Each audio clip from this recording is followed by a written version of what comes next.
Okay, I guess I'm ready to start.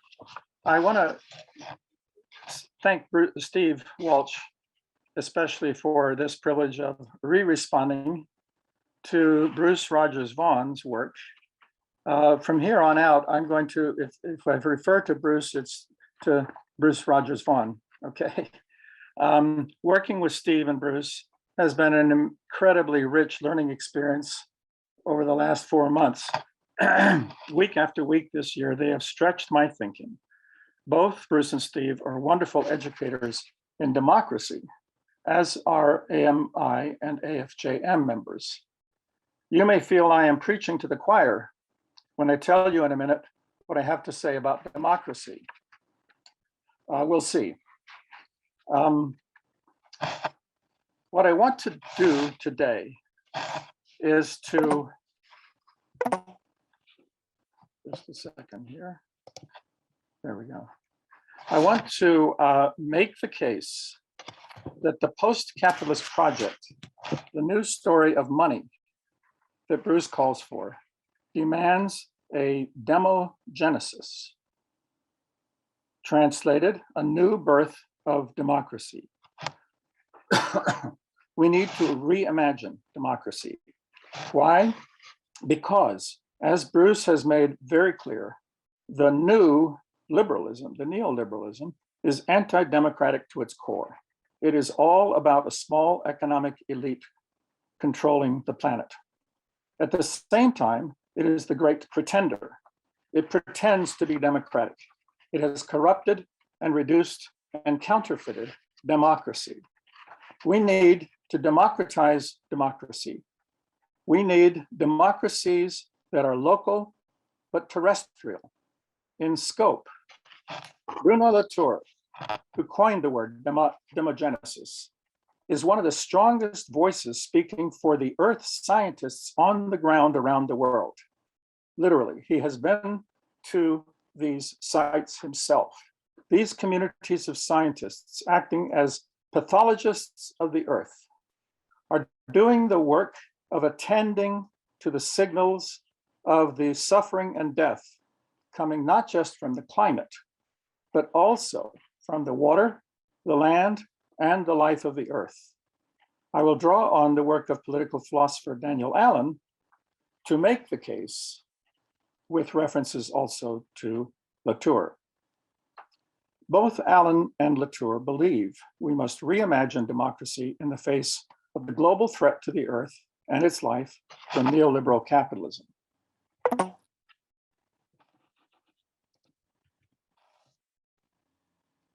When I began reading Bruce's Caring for Souls this summer, I felt the same steel-like commitment to real democracy that I had found in Allen. Two small examples struck me with particular force as I was preparing for this talk. First, both make remarkably similar observations about segregation within us. Bruce points out how inequality can turn into class segregation, and then how this attitude can be directed toward oneself, suggesting that this, in his words, may shed light on why those who seek my counsel are now so filled with shame and self-blame. Perhaps they suffer from segregation within the soul. Turning to Daniel Allen, one of the two examples of citizenship in Daniel Allen's Talking to Strangers is Ralph Ellison's Invisible Man.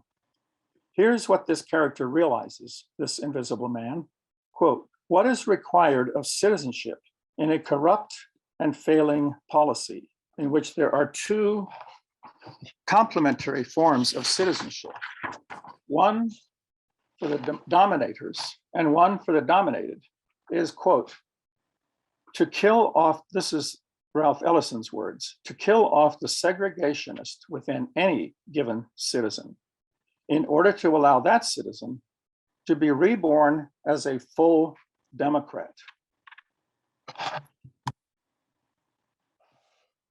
The affinity is also suggested by the theme of invisible citizens, which plays a central role in both authors. For example, Allen, again, follows Ellison in describing those suffering under political exclusion and domination as invisible citizens. For Bruce, the invisibility of the suffering of those who don't count in the neoliberal order is a theme sounded throughout Caring for Souls. In a searing example, he draws on the Cameroonian scholar Akili Membe, who charges that financialized capitalism is extending and restructuring itself into a, quote, war capitalism, a new form of colonialism. It is a necropolitics, which is the title of his book. Those occupying these death worlds are virtually invisible. What passes for life in these areas of the world is, in effect, the new face of slavery.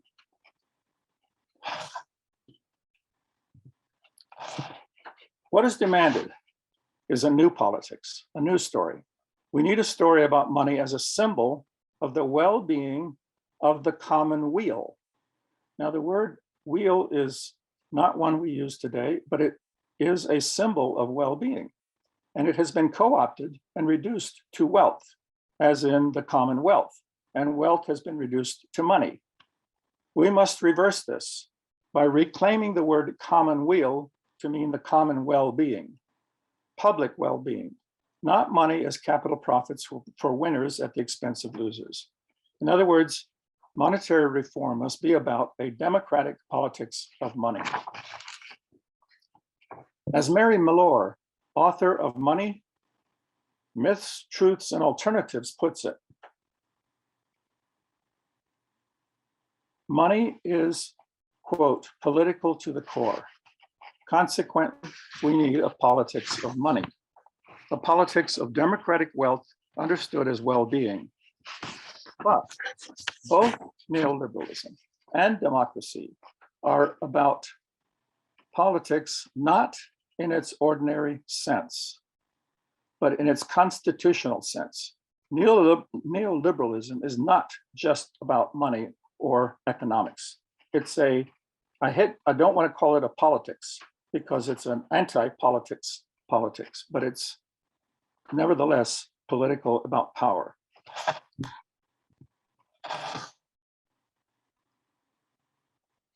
Excuse me. Let me find myself.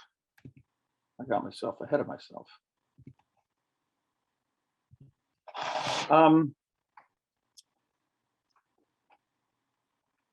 Yeah, my remarks will be organized into 5 main parts. Part 1 will introduce the work of Danielle Allen. Her work will serve as a guide to the post-capitalist project of reimagining democratic politics. In parts 2 and 3, I will talk about human nature in democracy and neoliberal capitalism, respectively.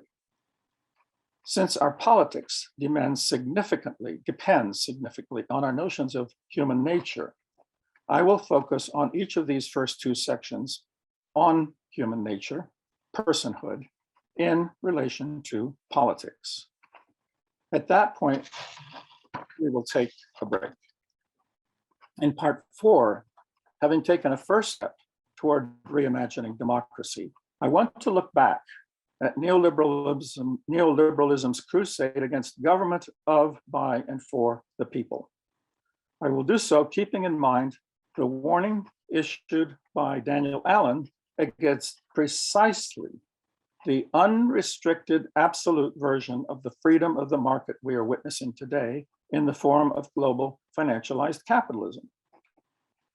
In part 5, finally, I will comment briefly on some implications of a reimagined democracy that are critically important for monetary reform. In conclusion, I ask, how do we make a change of this magnitude? Is a post-capitalist world possible? Where do we begin?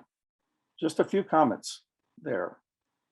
And as I said, I've also added an appendix, which we may or may not cover today, but I had these psychologists here in mind, and that appendix is more of a question to the community of psychoanalysts and psychologists who are the experts. So let me turn to part 1, reimagining democracy. But before I do that, a word about the name, the word neoliberalism. Bruce has made it crystal clear that neoliberalism today refers to global capitalism. Make no mistake, to a new form of financialized imperialism, colonialism, that is anti-democratic. Neoliberalism is not liberal. It's not generous. Capitalism has also been called corporate liberalism. Again, liberalism, corporate liberalism. This is the title of what I consider a critically important work by Jeffrey Lustig, or Lustig. I have a quote to a citation for his work. For more on Lustig's critically important work, I also have a reference to a post that I wrote on him. Monetary reformers will appreciate Lustig's illuminating chapter on Henry George. But how can imperialism, colonialism, or global capitalism be called liberal? Isn't that a contradiction, total contradiction in terms? The answer is, I think, that neoliberalism has no problem with individual rights as long as they belong to politically powerless individuals. It is not an exaggeration to say that market liberalism is in love with individual rights as long as they take the form of differences of style, identity, and taste. And as long as those individuals don't start claiming political rights or citizen power, they're fine. In fact, I would add that the whole identity discussion, the identity politics is right down neoliberalism alley. It's tearing us to pieces. This is the identity we need, our identity as citizens of a common world. Make no mistake, this form of liberalism is top-down class domination. One of the great strengths of Bruce's work, Caring for Souls, is the insistence on class. We are a class society. So let me turn to back to what we're talking about. The journalist Matt Taibbi in Rolling Stone called it Griftopia. He pictured it as a giant vampire wrapped around the face of humanity. Grift, of course, is swindling of money. Or it could be pictured as a global spider web that secretes money as its honey in the form of debt to trap its victims. A spider that is a parasite, in this case, that feeds off its host, the living human web. Michael Hudson pictures it as a monster parasite, fish, killing its host, the smaller fish. That's the cover of his book, Killing the Host. I've come to call neoliberalism fundamentalized capitalism, crusading capitalism. And here I'm following Naomi Klein in her book, Shock Doctrine. The first chapter spells out that concept of fundamentalized capitalism. It has fundamentalized liberalism. What I mean by fundamentalizing in a nutshell is excess, too much of a good thing. Barry Goldwater notoriously said when running for president in 1964, anybody remember that?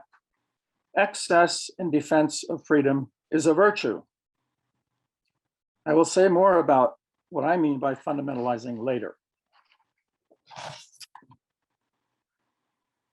So let me turn now to Danielle Allen and her reimagining democratic politics as a place where we might begin a political project of this order. Across the globe, there are voices forming what Naomi Klein calls the voices of blockadia against the capitalist privateers. We could begin, for example, with the Zulu expression, quote, "A person is a person through other people." Bruce cites a version of this by Ernst Bloch, author of The Principle of Hope. I actually heard one lecture by Ernst Bloch when I was in Germany. I didn't know enough about him to appreciate what I was hearing. His statement, I am, we are, that is enough. Now we have to begin. Both of these short propositions express the wisdom at the core of the ideal of a democratic polity, namely its understanding of the interrelationship of our individual self and what some have called the joint we of persons, our collective identity, our collective being. So I want to develop this.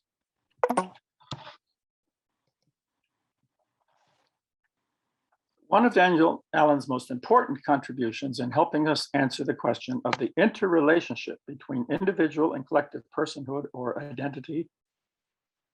In other words, I'm suggesting she can help us spell out this 8-word expression of political wisdom.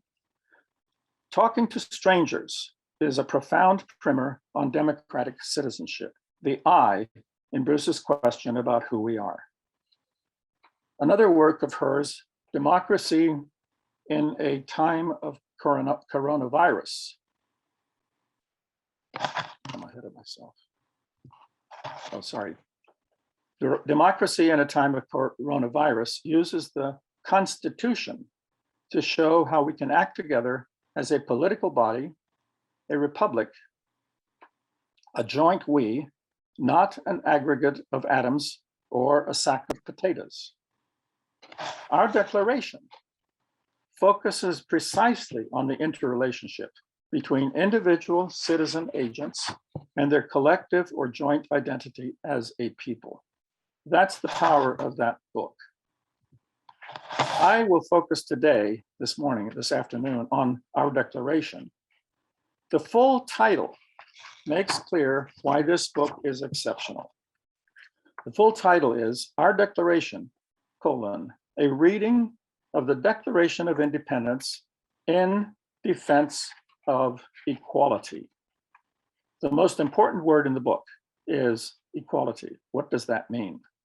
The Declaration of Independence, Allen argues, is a passionate defense of democratic equality as the necessary, the essential, the imperative bedrock of independence.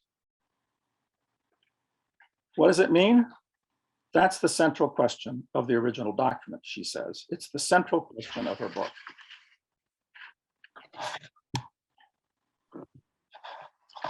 The Declaration was, to be sure, a powerful argument for liberty, from tyranny, freedom from domination, independence. But the force of that argument comes from the fact that, as she puts it, the Declaration of Independence was written in defense of equality.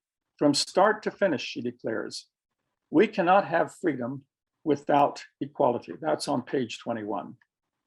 If we abandon equality, we lose the single bond that makes us a community, that makes us a people with the capacity to be free collectively and individually in the first place. The word bond, of course, has monetary meanings as well. Later, she puts it this way: equality is the bedrock of freedom. And finally, in the final chapter, she says again, equality has precedence over freedom. Only on the basis of equality can freedom be securely achieved. So what equality means is fundamental to this whole. And I can't stress enough how powerful, I believe, the concept of equality in her book comes through. I suggest that equality, as spelled out by Allen, is first of all an attitude of non-domination, of two-way reciprocal relationships among equal agents.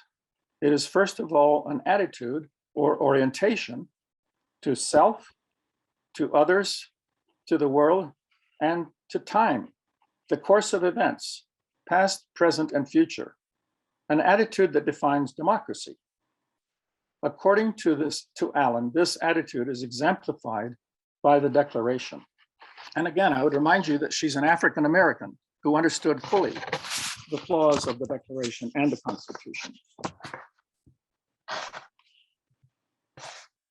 More specifically, what she means by equality is, as I understand it, the unique combination of gifts making up each individual distinctive individual person, each individual who, with a name, on the basis of which each of us occupies a unique position from which to view the course of events in the world, and therefore a unique perspective from which to judge and act in response to those events. Our names, she says, fix each and every one of us equally as creatures who aspire and can be held responsible. These are very strong claims.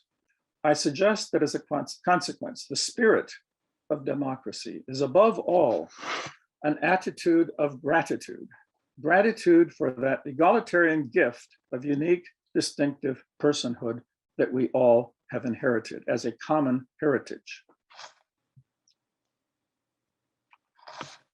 That orientation or attitude towards life is spelled out, as spelled out by Allen, includes 1, an attitude towards domination formulated in 8 simple words.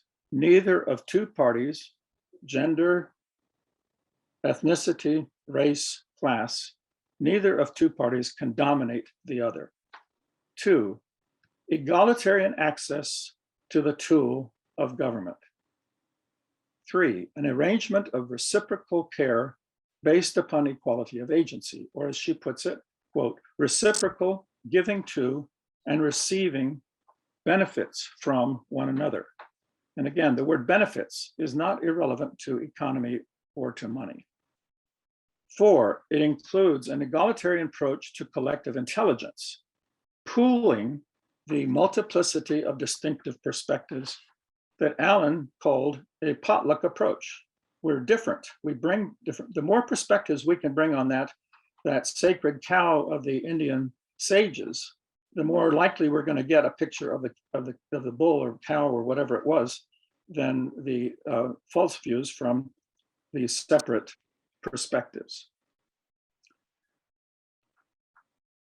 It includes an attitude of shared ownership of public life. I translate this all-important aspect to mean a recognition of the common human heritage, the rich, deep sources of our existence, those public sources, public resources of land, water, air, and life belonging to no one. And finally, it includes a recognition that citizens share the dignity of being co-creators of a common world. This is a very high view, if you will, of human nature, of human capacity. Allen is insistent that democracy and democratic citizenship are imperfect. Imperfect as an ideal for an imperfect people. And in talking to strangers, she spells this out explicitly in a chapter that has sections: imperfect democracy, imperfect people, and imperfect pearls, which is an interesting name for imperfect ideals. I can't recommend that book highly enough.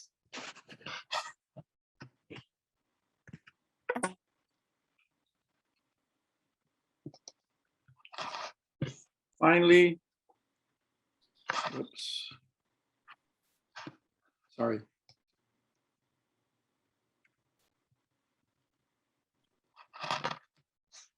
The Declaration and Allen's book are not simply theoretical arguments about equality and freedom. They are much more than that. The Declaration brought a free people into existence by their mutual pledge under oath to each other, backing their words with their bodies and their souls. They acted out this fact of equality. Again, recognizing fully the imperfection of that equality as they acted it out.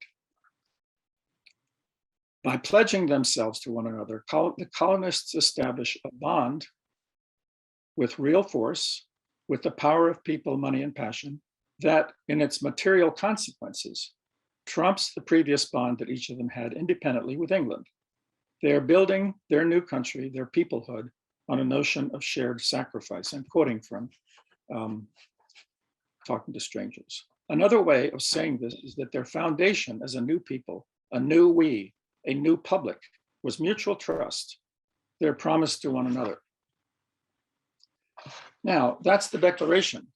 Allen's own book, written in 2014, is also her declaration. Made in, when it was published, it was her act of commitment. It was her public intervention into our present day democracy. Both the original document and her book are the actions of individuals resisting tyranny, repudiating domination, by acting out of an attitude of commitment to and care for the soul of the body politic, and renouncing the privatization of the shared space of politics, whether privatization in the form of a king turned tyrant or a financializing class privatizing a would-be democracy. Allen's intervention, her book, is an invitation to join her in declaring our commitment to a full-bodied democracy.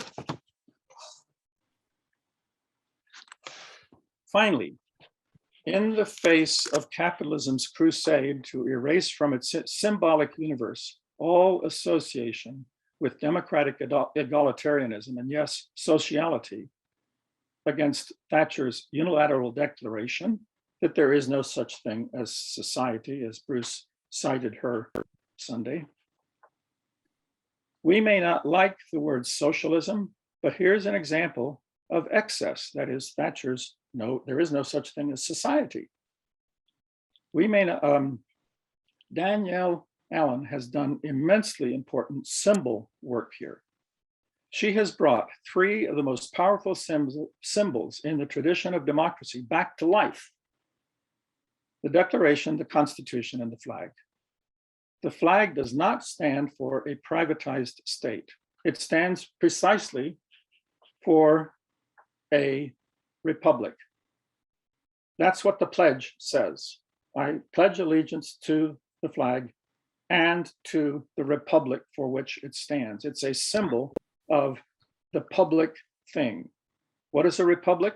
The literal meaning is a public thing, not a private thing, not what is only of importance to some. In her book, Democracy in the Time of Coronavirus, Allen reminds us of the constitutionally laden meaning of the word republic.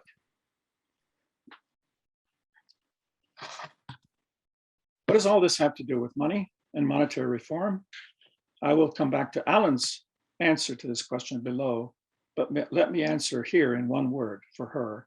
It means pre-distribution, not redistribution, pre-distribution down rather than redistribution of what has already been pre-distributed up. Monetary reformers, AMI, AFJM, know full well that that's what's going on. It's not a question of neutral distribution. It's a question, it's a fact that we have a pre-distribution, and we're trying to recover the money that's been pre-distributed to the rich, the already rich. So let me turn now to more specifically look at the question of who are we? The question posed by Bruce. And here's a democratic answer.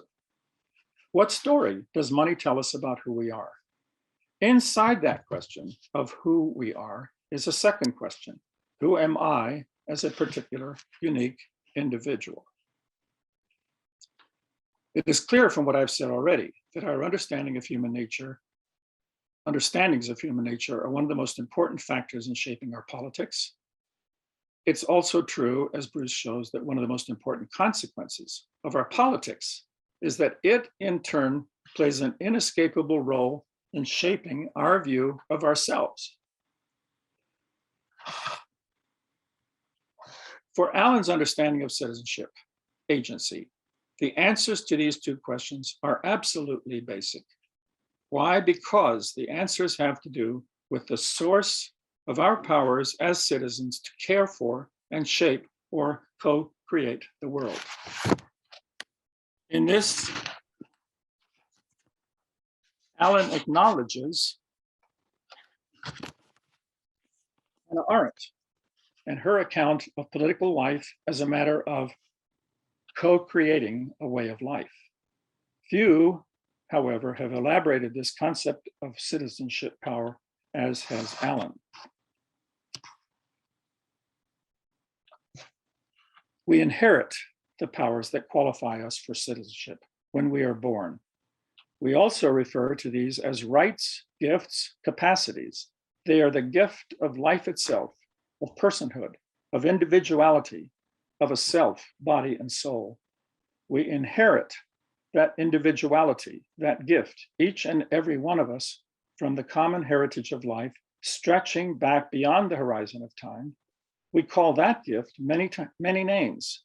I, me, my body, myself, my mind, my heart, my spirit, my soul.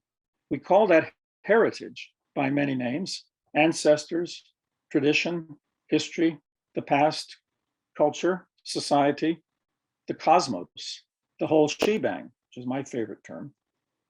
In caring for souls, Bruce puts it this way: each of us is a complex, quote, system of relationships.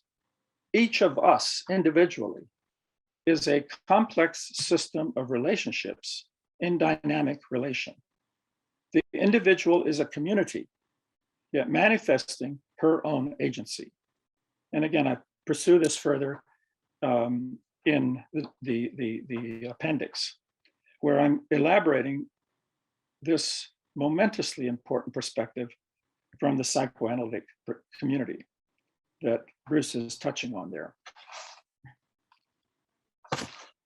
Each of us equally brings something unique, original, distinctive into the world, namely a perspective, a position, a point of view that no other single individual, even a twin, occupies exactly. We each occupy a position from which to view, to judge, and to intervene in the course of events in the world, no matter how slight that intervention may be by itself. Even, quote, microscopic forms of care are acts of resistance, as Bruce points out in his book.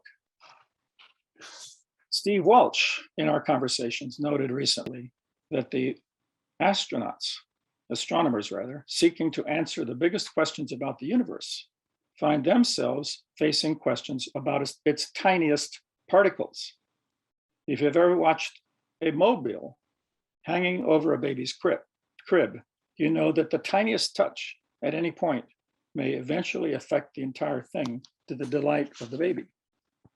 I'll remember my granddaughter when she was 8, 9 months old, just excited as could be. Every arm, limb, and head and eyes were alive.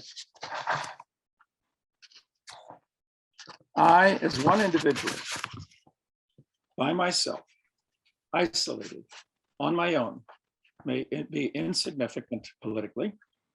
One particle of an atom all by itself is nothing. But collectively, enough particles interacting together can generate enough power to quietly provide warmth and light for a city, or incinerate it, depending upon how those particles are brought into association with one another. We could say that it depends upon how they are organized. Organization matters.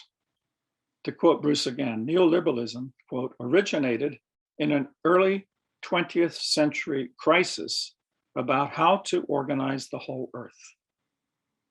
We are not particles, but in a similar way, we can say that there are two ways in which our interactions with one another can be organized. Oversimplifying, we can say that there are two different collective principles for organizing human societies. One is called domination. The other is mutual agreements. One relies on one-way power or force. The other relies on reciprocal trust, commitments to one another, promises. Domination seems to be the most powerful, secure, and certain.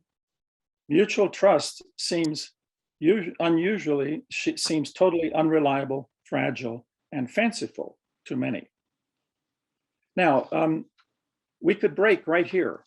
This is not where I originally thought to break, but I suggest that this might be a good time to break because I think it will even up the other two sessions a little bit more in terms of time. This was the longest section, and I just realized about an hour ago that this would actually be an appropriate place to stop for our question and answer session. And what I will pick up on actually fits directly into the second segment that I was going to talk about. So does that make sense, Steve? Yeah, that's fine. And it does make sense to me too. And lost track of time, but I'm sure it's. No, we're doing fine. Okay. Questions for Bruce? If you can put your hands up in the reactions. You know, I can start in with a few comments. You bring up so many interesting things. Just throwing up a few is the idea of pre-distribution versus redistribution. Redistribution is powerful. Yeah. And also the other thing that a key point there is how equality gives us the capacity for freedom. Yeah. It's an underlayment, as Alan says. And then when it comes to those principles of the Declaration, but the pledge, and I was also thinking of when we pledge, it's for the Republic. And I'm just thinking of Russia and its military draft going on now. And I'm from the Vietnam, and I had to avoid the draft. And but the military draft really brings us together as equal particles, ripe to be organized.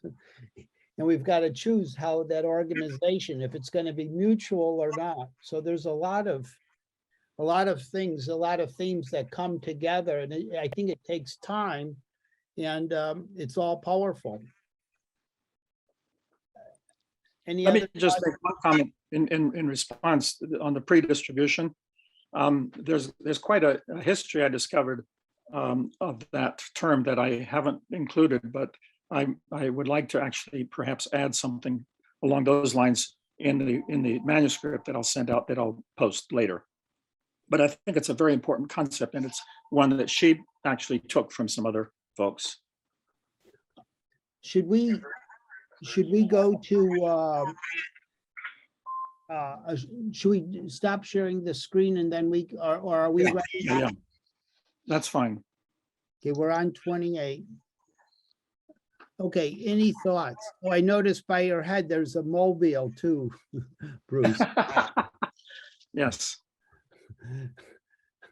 Go ahead, Greg. Thank you. Greetings. Appreciate the work, the effort, the energy, intellectual and physical you put into producing what you have, and find it quite interesting and provocative. I would question, though, the lifting up and putting on a pedestal, to the extent you do, one of the three, items: Constitution, Declaration, and flag. In particular, the Constitution is historically, in many ways, something that affirms the rights of property over that. So we, the people, have never been all the people. They're very, number of very fundamental anti-democratic provisions within the Constitution, including the ability to amend it, which is about as difficult as any on planet Earth. Other things that have made it extremely difficult for joint horizontal decision making, but rather top-down decision making. So that's the one area that I would question lifting it to the extent you do in putting it in the quote unquote democratic category without major changes, of which an increasing number of people are recognizing has. Sure. Well, briefly, one of the terms I've used here is that we're dealing with constitutional politics, not just ordinary politics. So that is an acknowledgement fully intended to acknowledge your point totally. Second, and again, I'll be very brief, Daniel Allen wrote an article in the Atlantic about 1 or 2 years ago on why she, in spite of everything you've said, is wanting to bring back to life these very imperfect symbols in the absence of other symbols that are also unequal and imperfect. So she fully acknowledges everything you said. And so the question has to be, well, where do we turn for these symbols? And there's no question in my mind, as I said at the beginning when I was talking about the Declaration, that we need to be turning outside of ourselves, outside of the United States, outside of Europe, for the symbols of democracy. That's absolutely essential as part of a response to what you're saying. So the question is, do we toss the Constitution out? And she's making an argument in her book on the coronavirus that despite all of its flaws, it has very important, valuable elements to it, such as the insistence on the breaking up and decentering, deconcentrating of power, the division of labor, which she elaborates way beyond the Constitution in terms of how the coronavirus crisis could have been established. So it's an argument, it's a debate that's very important. And she has definitely engaged that debate on the terms that you're raising. So appreciate the question. Yeah, I would just mention just quickly that possibly the Universal Declaration of Human Rights would be a, far more inclusive in terms of not just political rights, but all the other 6 categories of rights, including economic, social, religious, that in some cases surpasses quite substantially the US Constitution. Sorry for that. No, that's fine. And my quick response is, I would love to see what you think about the power of the symbolism of those, because again, the word symbol has taken on more and more significance for me in light of Bruce's work and in light of the psychoanalytic work that I was talking about. So again, I think it's an incredibly important conversation to have. It seems that pre-distribution may have something to play with that thinking too, going into the future. We have Randy Cook, and Randy, if you could ask your question or thought. You're on mute still, Randy. No.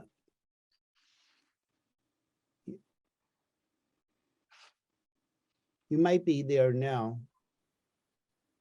No, not yet. Might be on your computer itself, the volume is off. Check your computer volume.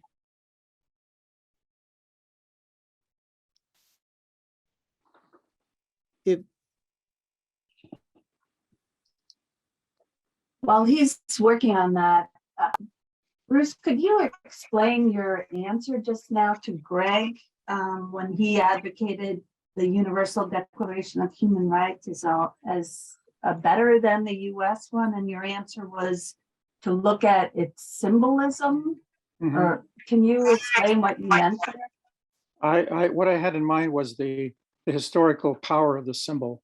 And again, I'm not trying to really answer. I'm not trying to. I'm not trying to say that it's a less powerful symbol, but I'm saying that the part of the question has to do with, we need all the symbols, I would say, that we have, the imperfect ones as well as those that may be better in terms of their articulation, but may have less power to move people. So I'm not really trying to, I'm elaborating on the conversation that needs to be had. And I feel that that's an important part of that conversation, because I introduced it as a matter of symbols, not as a matter of anything beyond that. And symbols have to do with political power, human power. So symbols are not just superficial. Symbols move us. Okay, thank you, Bruce. And Randy, if we could try with. Is it working now? Yes, it is, Randy. All right. Sorry. Yeah, Bruce, I am trying to grasp your expression of this pre-distribution. I'm wondering if it's something more or different than the current institutional method of issuing buying power. What I mean by it is fiscal policy. Allocation, first use. That's the pre-distribution that exists. And we know the pre-distribution is to the banks, to the rich, to those who are in hock. Would you equate that with our current method, the current institutional setup? Well, exactly. We have pre-distribution today, institutionally, that is it's distributing up rather than down. Well, yeah, that's the primary spigot. Yeah. Okay. Thank you. That's what I meant. Yes. Okay. Okay, I'm going to pause the recording here, sharing any.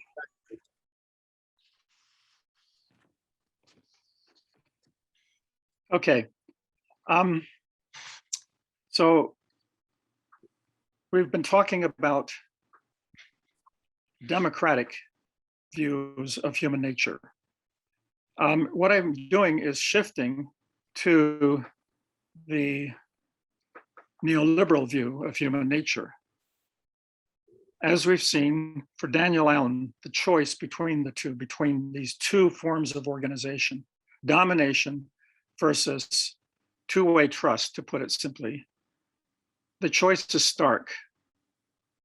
For her, the ideal of democracy means simply, unequivocally, that neither of two parties can dominate the other. The parties she means individual relationships as well as groups or collectives at any level and of any kind, gender, race, or ethnicity or class. We should go to domination in its most extreme forms has also many names: totalitarianism, fascism, authoritarianism. We have no lack of examples. Two images here give us some samples of masters of the universe who regard the earth as their plaything.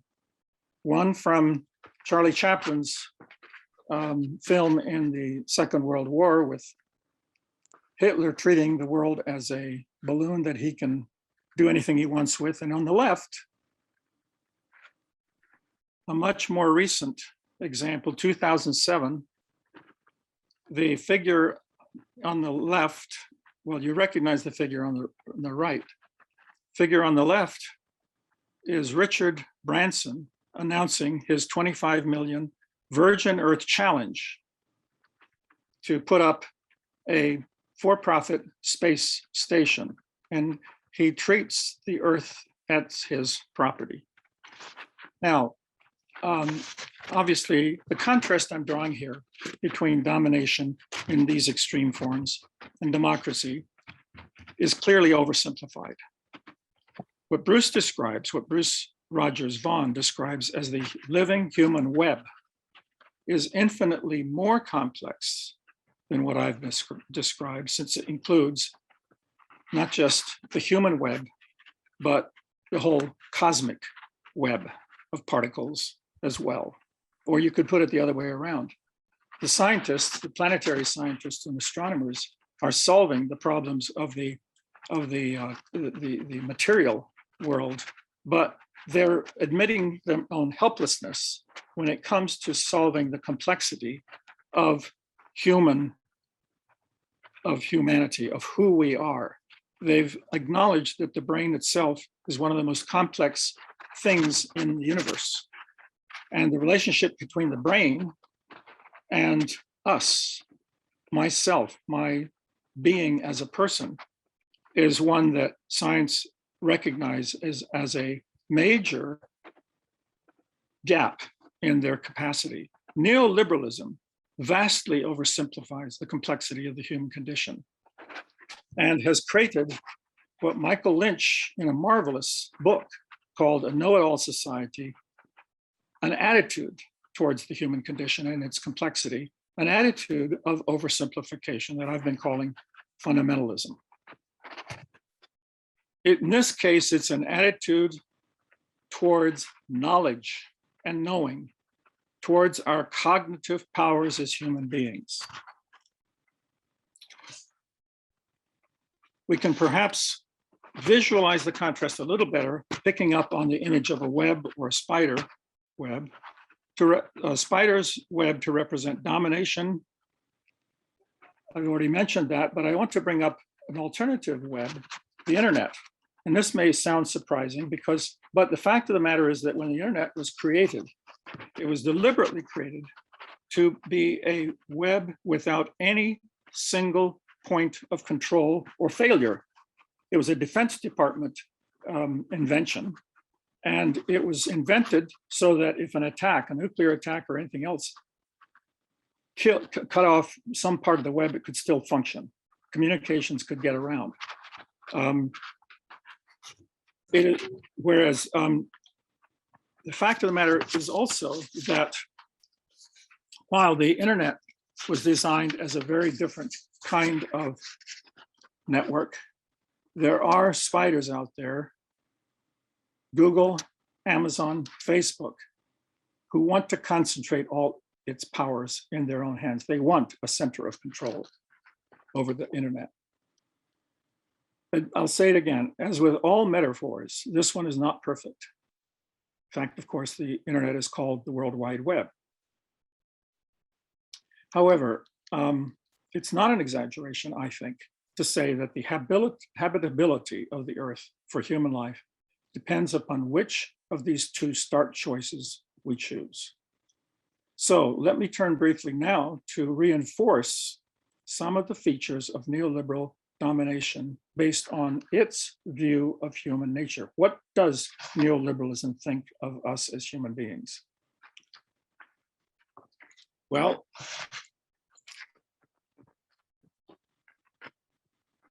global capitalism, as Bruce has shown, is the defining symbolic universe of our age in the form of a narrative with money in the form of capital at its core. But as he has also shown, it is not just about money in all its forms, capital, profits, wages, wealth. It is also a story about ourselves that shapes our attitudes towards everything. I want to, it's a total theory of everything. I want to elaborate on its story about human nature in contrast to that of Alan Arendt and others by one example. Capitalism tells us that we should all become capitalist entrepreneurs and make as much money as we can.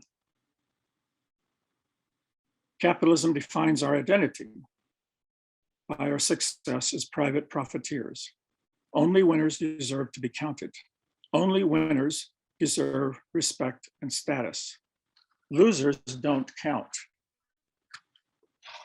Here is a specific neoliberal story about who we are, told by one of the masters of the universe. An aide to former President Bush Jr. declared, "We're an empire now, and when we act, we create our own reality." This was 2002 or so.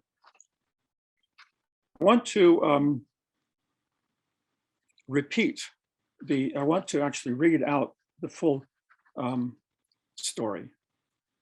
According to Ron Susskind, the reporter, the "we" referred to by the aide, and there's speculation that the aide was Karl Rove, did not include the reporter he was talking to. But the reporter was there as a representative of the American people. Here's the full quote.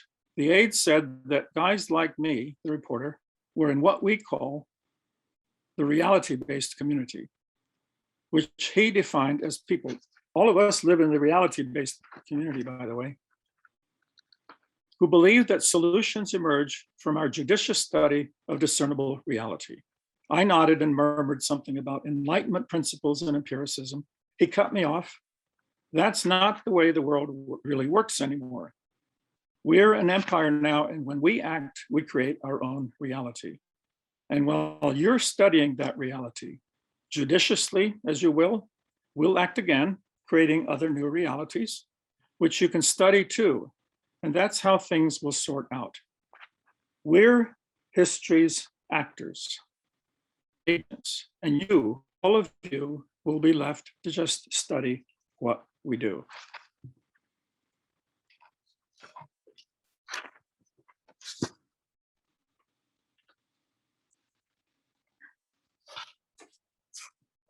According to the aid, our nation is divided into two classes: history's agents, actors on the one hand, and the rest of us. Instead of basing its politics on a view of individuals as citizens, neoliberalism is attempting to strip us of everything except our appetite as consumers in their rawest self-interested form, an infantile view of human nature. A writer in the Washington Post collected over 1,000 examples of, quote, toddler behavior ascribed by Trump staffers, subordinates, or allies. I refer you to the appendix again for further elaboration of the notion of infantile. Actually, this attribution to Trump of infantile behavior doesn't quite do it justice. It's not just early infancy, it's immediate postnatal behavior. Our appetites, in fact, belong to our heritage as materially embodied souls, our gift of personhood. We are embodied. Our embodiment, in fact, is the deep source of our powers as agents, our capacity to be citizens, to co-create the world.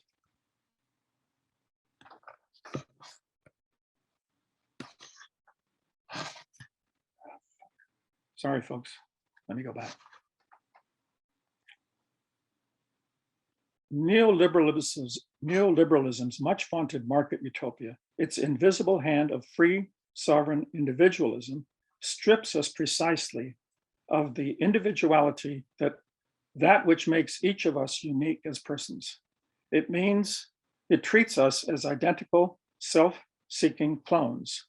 It's a nightmare version of what it dares to call democracy, a collection of individuals who have been stripped of their gift of individuality and stripped of all politically powerful relationships with one another.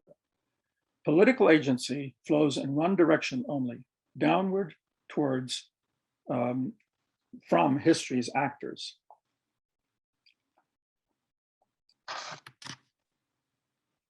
We have lived through an extremely disturbing foretaste of what this looks like from 2016 to 2020, when it seemed that the attention of the world was fixed on one figure, the occupant of the White House. The US looked something like this very famous image that appeared on the cover of a book published 4 centuries ago. Many of you will recognize it. It's Hobbes' Leviathan that appears on the cover of his book. It is hard to see, but the body of the giant is made up of individuals. All of them happen to be staring up at the face of the giant. The most shocking and disturbing features of this image is the view of human nature represented by these individuals, as if they are stripped of their individuality as persons, agents, citizens, under the spell of one giant sovereign figure. He's wearing a crown and holding a sword and the staff of authority. The cosmic body of the figure, shoulders, trunk, and arms that we can see, is made up of so-called citizens, they've been incorporated into the Leviathan.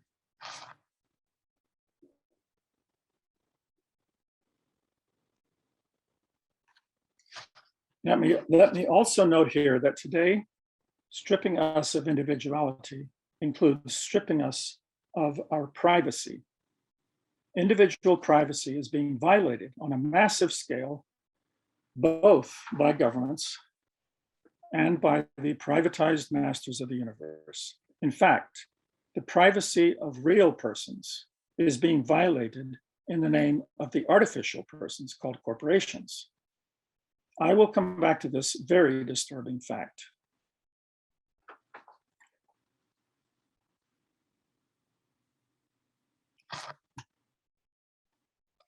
We face the insatiable crusade of a form of capitalism that wants to commodify and privatize everything from the earth itself to the souls of its citizens. What Bruce calls its viral appetite to infiltrate into the living human web. Financialized debt capitalism is shaped by an attitude of soulless indifference, care less of the hell of suffering, violence, death, waste, and destruction it causes. The only vestige of, quote, liberalism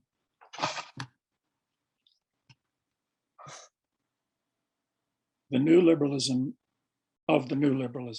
is its diabolical tolerance for politically powerless individuals. It not only allows, but promises individual sovereign selves, sovereign consumers, as long as they do not threaten the monopoly of political power of the masters of the universe by demanding their political rights as citizens. Sovereign citizenship, by the way, is one of the sovereign citizens is a movement that exists in the United States for literally individual sovereigns. Okay, so I want to review what we've done so far. A review of the first three sections. In the first section, I said that monetary reform demands a new birth of democracy. It must be a political project, political in its constitutional sense.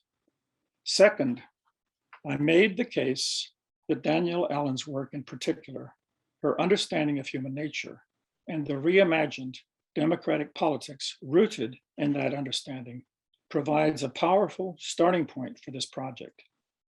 Third, I compared that understanding of human nature with the neoliberal view, drawing on Bruce and his presentation, his book and his presentation, to spell out the crusading, anti-democratic, anti-constitutional, colonizing politics of class domination that is ravaging terrestrial life. How is all this relevant to monetary reform? I suggest that it raises a very uncomfortable question.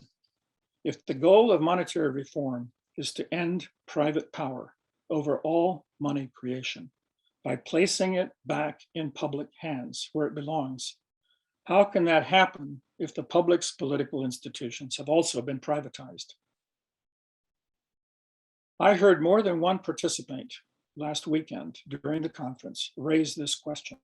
One person put it this way: I wouldn't want the current Congress to be in charge of money. Another participant added, we need a larger movement that addresses this concern. Still another added, government? Yeah, but we don't have democracy. So that's a problem. Still another added in this context, that's why we need allies.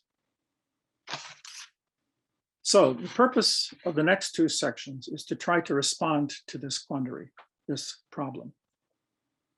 Section 4 will not sound like that, to be honest. Its purpose is to leave no doubt that the only way we are going to be successful is to expand the context within which we frame monetary reform, and to continue building and strengthening alliances, something the conference has succeeded in doing thanks in particular to the tireless work of Stephen and Govert, and which of course is being carried out also by AFJM, supported by the whole community.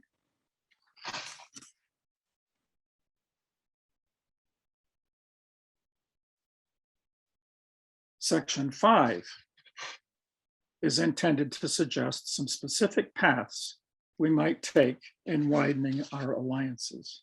I will focus on the themes of trust, language, attention, and religion, and the earth as examples.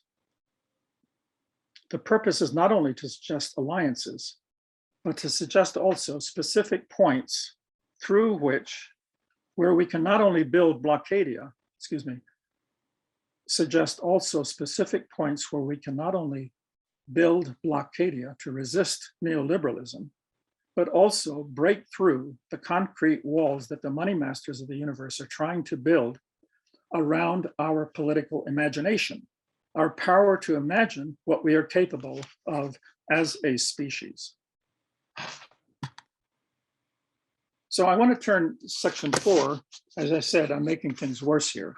I want to talk about what I call Danielle Ellen's warning.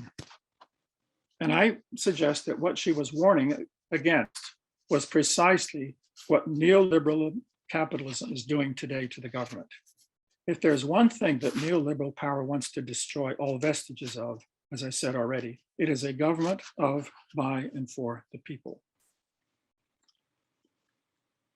In addition to providing us then with a powerful starting point for reimagining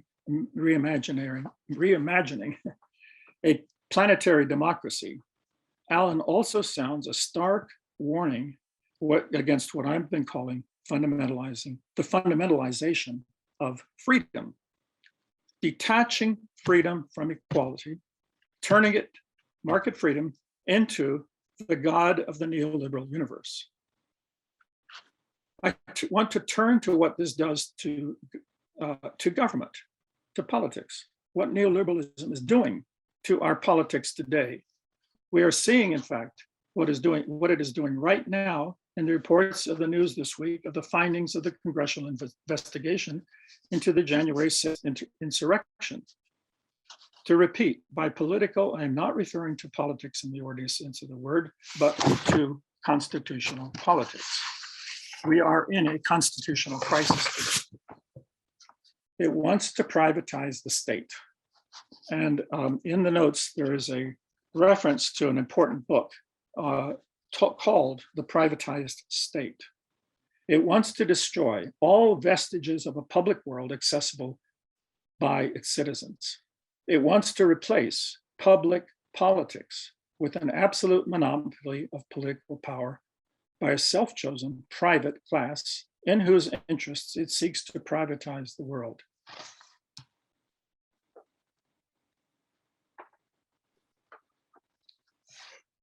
So let's look at the very meaning of the word politics as Bruce has talked about it. Quote, the public is itself suffering erosion.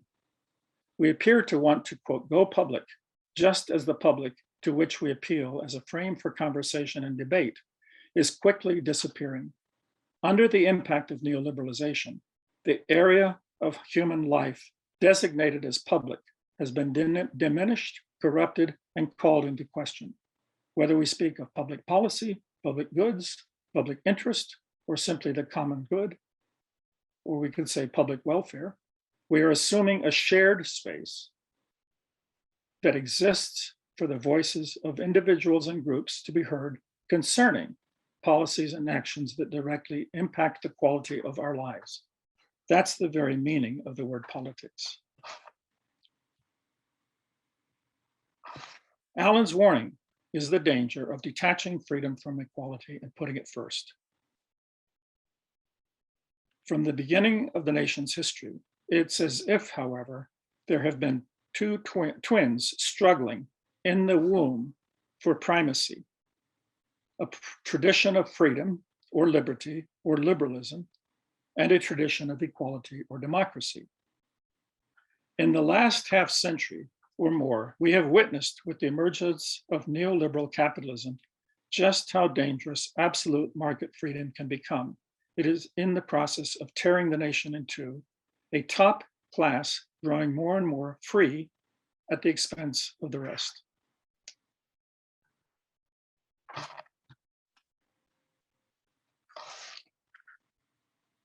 The global strategy of neoliberalism at work here is to, we're talking now about the US, we're talking about the global strategy, is to fundamentalize the market. Market freedom, detached from equality, has slowly become universalized. The market has fundamentalized, it has become universalized as an explanation for everything. It has become a god. The fundamentalization of the free market has fundamentalized the words freedom, liberty, and under the name of neoliberalism, it has fundamentalized liberalism. Liberalism of the market, of trade, of the private corporation, of privatization itself, the key to infinite progress to the secrets of the universe.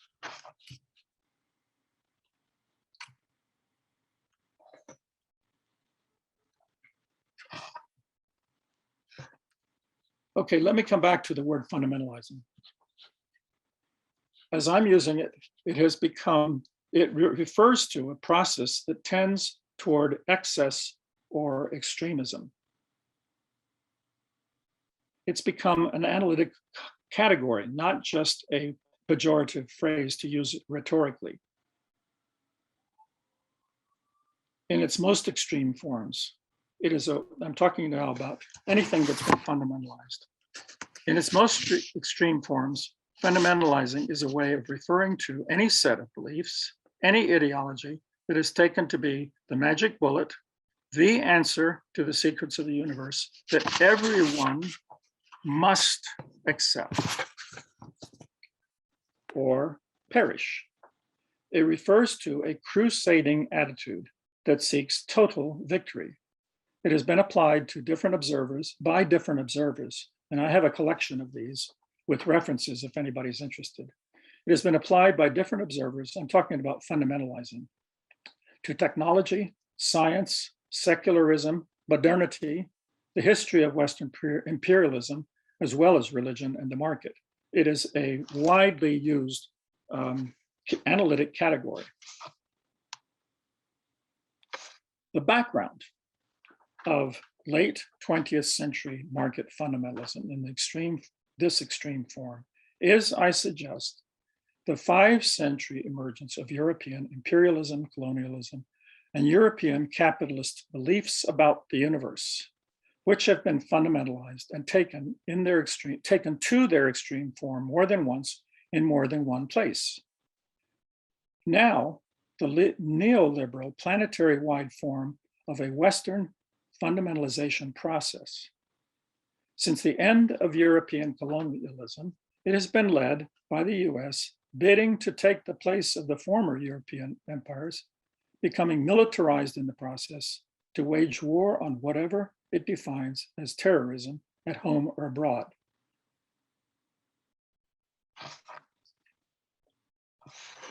Fundamentalized capitalism has become the agent of what Naomi Klein in Shock Doctrine calls disaster capitalism.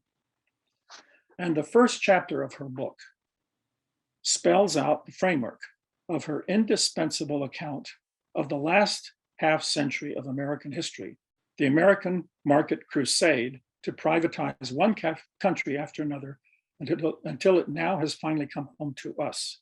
And she tours the world from South America to Iraq, to the Far East, to Russia, to Poland, to Palestine. It's an astonishing history. She's a journalist, but she's also a powerful historian.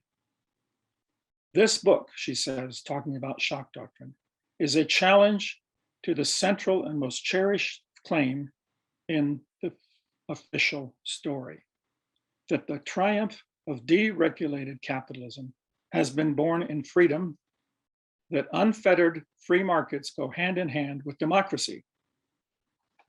Instead, she says, I will show that in its fundamentalized form, it has consistently been midwifed by the most brutal forms of coercion inflicted on the collective body politic, as well as countless individual bodies.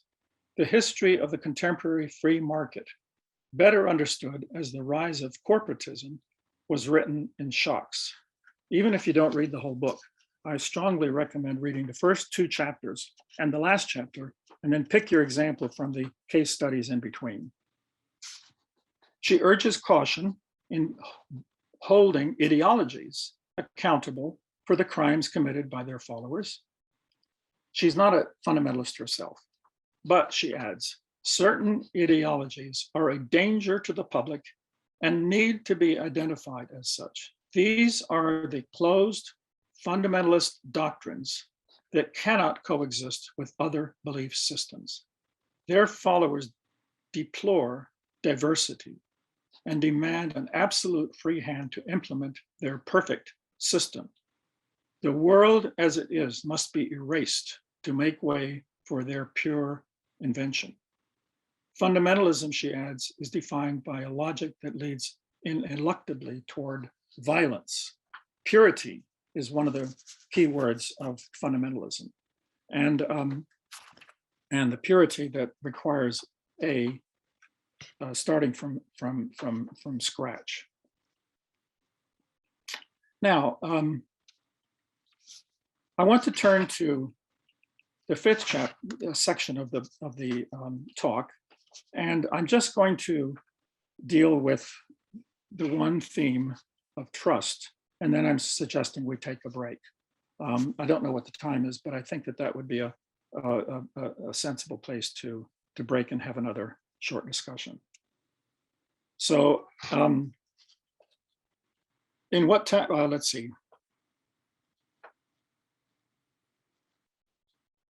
Trust, language, attention, religion, and the earth. These are just a selection from a number of themes that I could have chosen. Each of them, I believe, are matters that monetary reform must take into account in seeking to imagine and realize a democratic world. One broad answer to the question,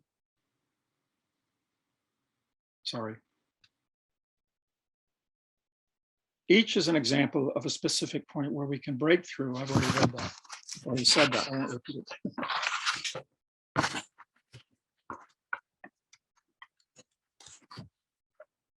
So let's move to trust.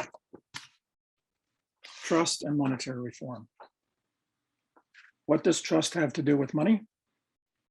When I first began to talk to people about public banking, which is how I got into this whole thing, the inevitable response was, are you telling me to trust the politicians?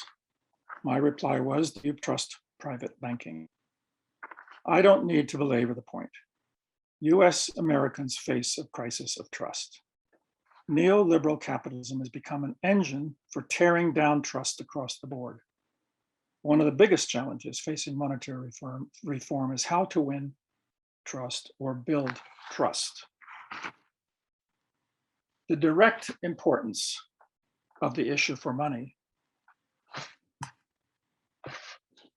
has been voiced bluntly by Mary Malloy, who declares in Money, Myths, Truths, and Alternatives that money is pure trust. But in modern economics, it is shrouded in mist, and trust does not survive well in the dark. The relevance of Daniel Allen's case for democracy for the issue is found, excuse me, I'm having a hard time reading my notes now.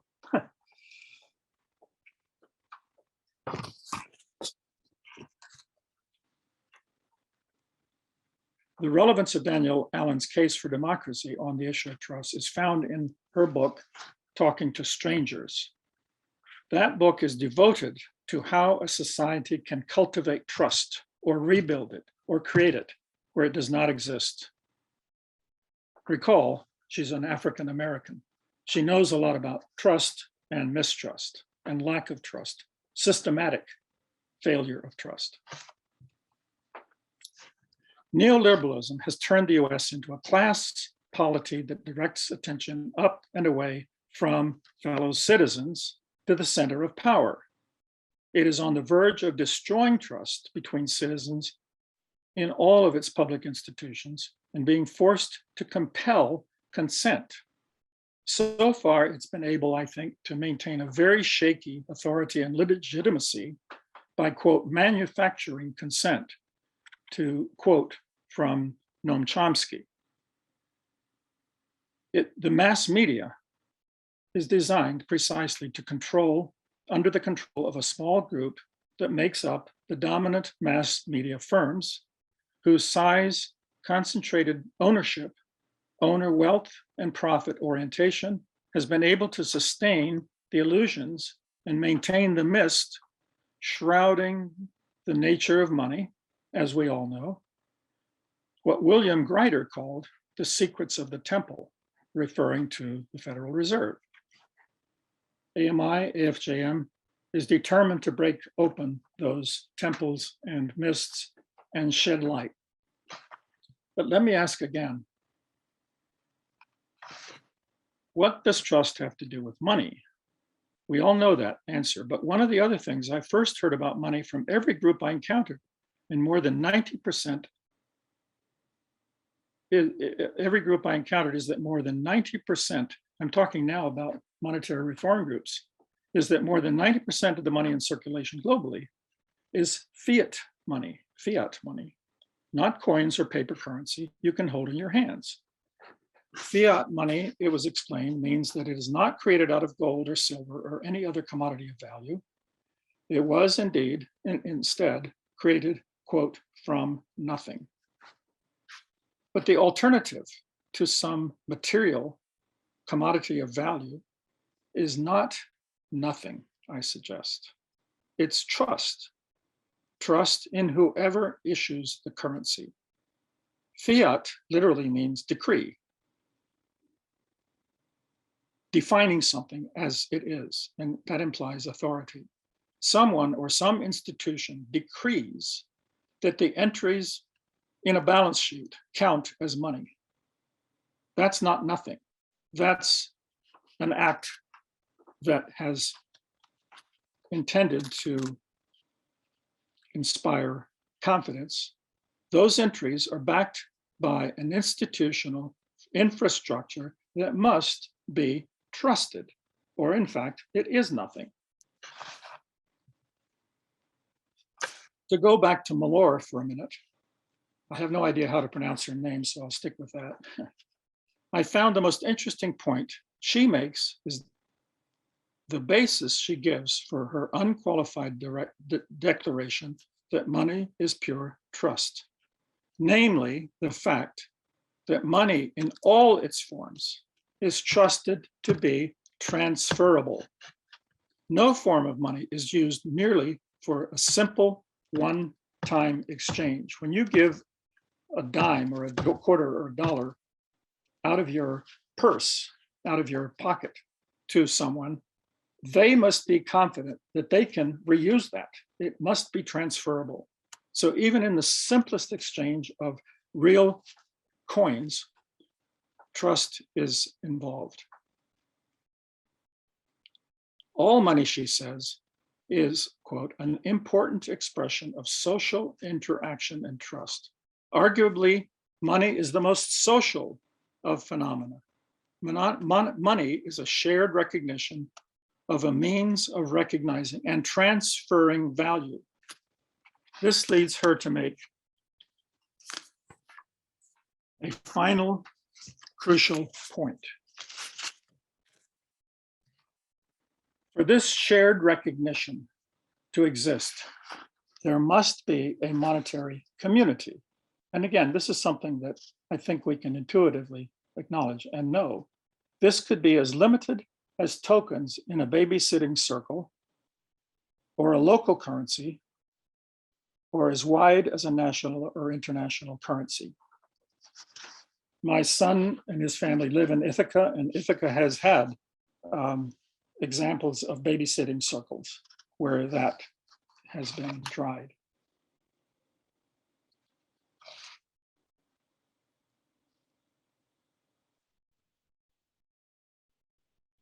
Now, I think that I want to suggest that the second break, no, I'm sorry, I'm going to go to one more section and then break again. So let's talk about attention very briefly here. The discussion of trust has touched on attention already. Another fundamental human resource that has been co-opted and monetized by today's corporate giants of capitalism, Google, Amazon, and Facebook in particular, in the form of addiction. Addiction is a form of attention, uncontrolled attention. I don't have time to say more, but I would refer you to the Netflix documentary, quote, Social Dilemma, not only for its dramatic force, but also for the sources that appear in it, meaning several of the books there are invaluable. One that bears on, well, I'll skip that. The film was produced by former employees of those three firms, so it's a documentary. Just as trust must be distributed between fellow citizens in a healthy democracy for it to be extended to its institutions, financial and political, according to Allen, so must attention, or what she calls responsiveness, must be a feature of relationships between one another in a healthy society. You remember in that image of Leviathan, all of the attention was directed up. No one was directing their eyes to one another. What Daniel Allen means by responsiveness is responsiveness to oneself, but also to others, other citizens, strangers, as well as to our government and our institutions. Bruce describes his method in his work as a psychotherapist as, quote, a method of attention to those who seek my attention. It is a practice. His practice is a practice of attending to their suffering, listening to it, hearing it. Our attention must not be usurped and monopolized upward towards Hobbes' Leviathan. Taking this a step further, attention, responsiveness, concern, care must be directed toward that which matters. That is the health and well-being of our shared common life and the terrestrial source of that life, to what matters to all of us. This astonishing living human web is the reality represented by the symbolic universe we co-create. The health and well-being of the earth and its life is the measure of value. What matters most, not price. As Oscar Wilde put it, nowadays people know the price of everything and the value of nothing. So I'm suggesting a break here, Steve. That makes sense? Yeah, yes, very good, Bruce. Okay, let's open it up to questions. And just getting started is, I like the ending on responsiveness and giving attention, that care, the concern to what matters. And it's reconceiving democracy. And in that sense, I think that's what Greg wants to get to when he revisits the Constitution, is bringing alive those parts. And I don't know, I don't think we need to quibble whether it gets rewritten or not, but as Greg points out, it's extremely hard to revise it given the system we're in right now. Jefferson would say we may have failed because we're supposed to create a revolution every generation to rethink about these things. So I think, By the way, that just prompted me. There's another wonderful book that talks about the multiple declarations of independence that have occurred since 1776 on the part of many. Anyway, go ahead. yeah. I enjoyed the Naomi Klein, the shock doctrine, and thinking about disaster capitalism, and also again your talk on responding to it. And then you go back and talk about the market and fundamentalism. I think the marketplace is something that is of central to be looked at. And I know in Move to Amend, it gets looked at, but also in norm and in parity for farmers, that has to be looked at. So it's all very good stuff. So I know Joe had an interesting comment, but Bruce here is ready. And Bruce, Rogers Vaughan, if you could speak. Yes, thanks. I won't make this as a question because if I did, it would be rhetorical. And I don't like rhetorical questions. So since Bruce is technically responding to a reading of my book and to my presentation, I'll make a comment instead of clarification of certainly of my approach and my view. If you were to read my book or listen to my presentation for AMI last weekend, or for that matter to this presentation by Bruce Woll, I think it could leave a superficial impression that we're talking about some gigantic conspiracy theory going on, that neoliberalism is a giant conspiracy theory. And unfortunately, if we were to see it that way, I think a conspiracy theory is actually actions of individuals working together to some evil end. If we were to see neoliberalism as a conspiracy, I think our response to it would be basically to go to war, to identify these evil individuals and root them out, whether they be bankers or politicians or whatever. I actually don't think that would resolve anything or be successful. And I don't see neoliberalism as a conspiracy.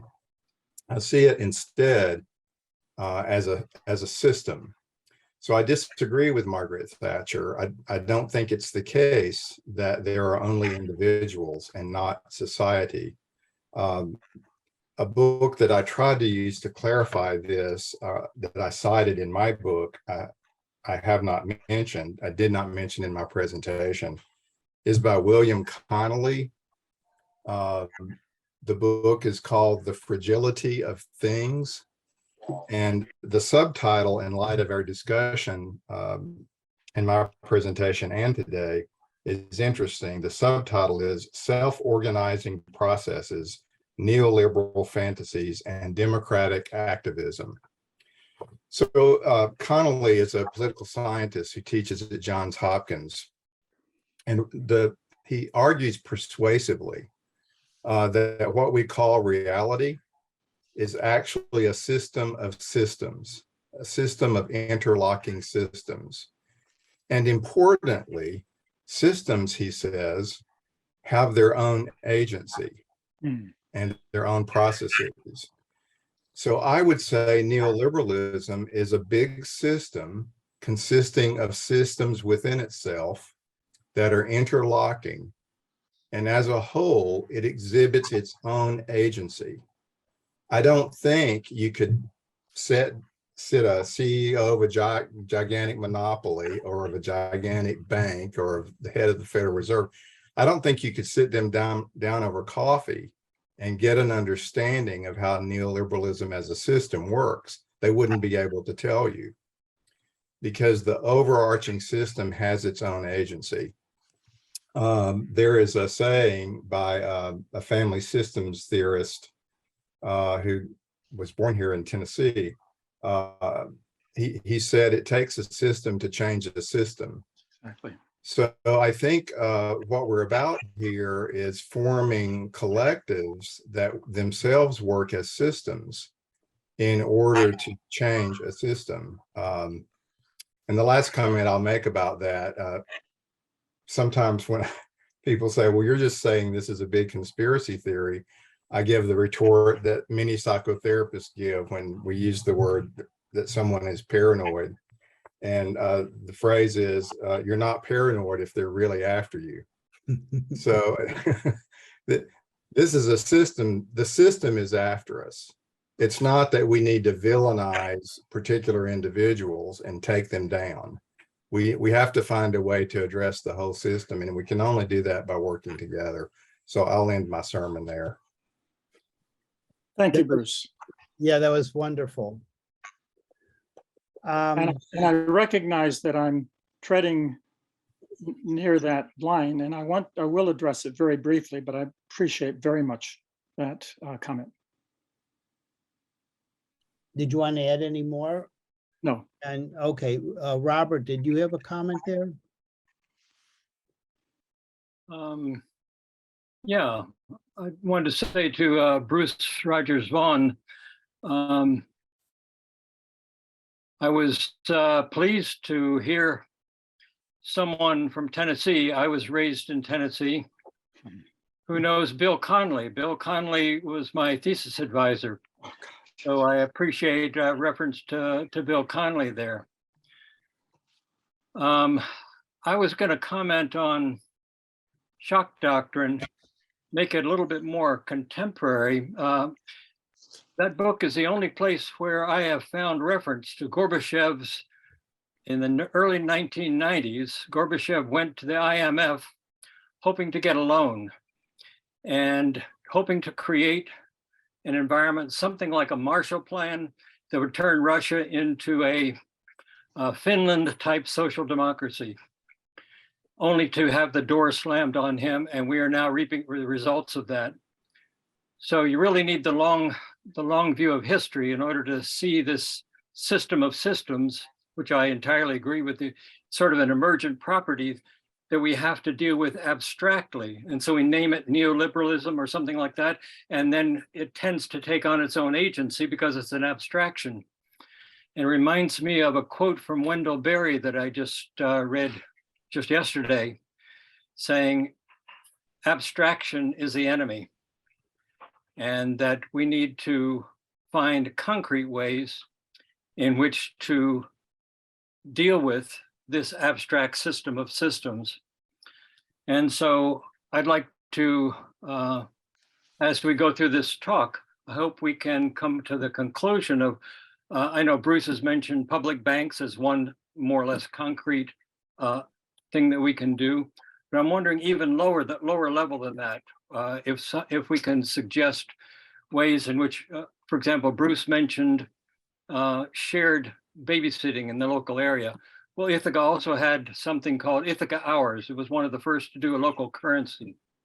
And so there are a variety of ways in which I'd be interested in knowing how local exchange systems, whether we call them money systems or not, can become a source of community and agency that can link to those higher levels and eventually create a system that is a bottom-up system. Anyhow, I want to thank Bruce and Bruce. By the way, Bob Parks and I are good friends. But Wendell Berry is from Kentucky, I believe. So but close to Tennessee. I'll tease there a bit. Tobacco farmer. I noticed there's another Bruce on this call. I think this is the first time in my life I've seen 3 Bruces on one screen. So Bruce, the Bruce that's on the screen, the other one is Bruce 1. I'm Bruce 2, you're Bruce 3. Bruce, I believe it or not, but for 2 years before Bruce Rogers Vaughan and Steve Walsh and I started talking this year, I had been in a 2-year conversation every Monday afternoon with Bruce Thomas and Stephen Foster. So that's enough.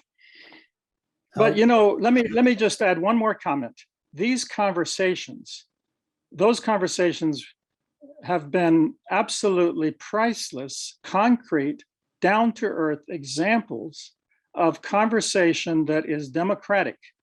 And that's what AFM, AFJM, and AMI are doing concretely, have been for the last whatever number of years they've both been in operation. This is one example, I believe, to respond to your comment, Bob, of the concrete nature of this. So very important. Participate. Looks like a good group. Very good. Let's go to, we'll go on soon, but let's go to Joe Polito now.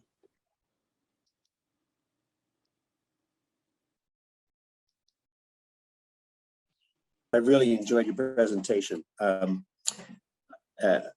particularly like your emphasis on equality. We have a very large system, as you just described. When I was young, the textbook said we have a mixed economy, and capitalism, the private sector and the public sector were part of the mix.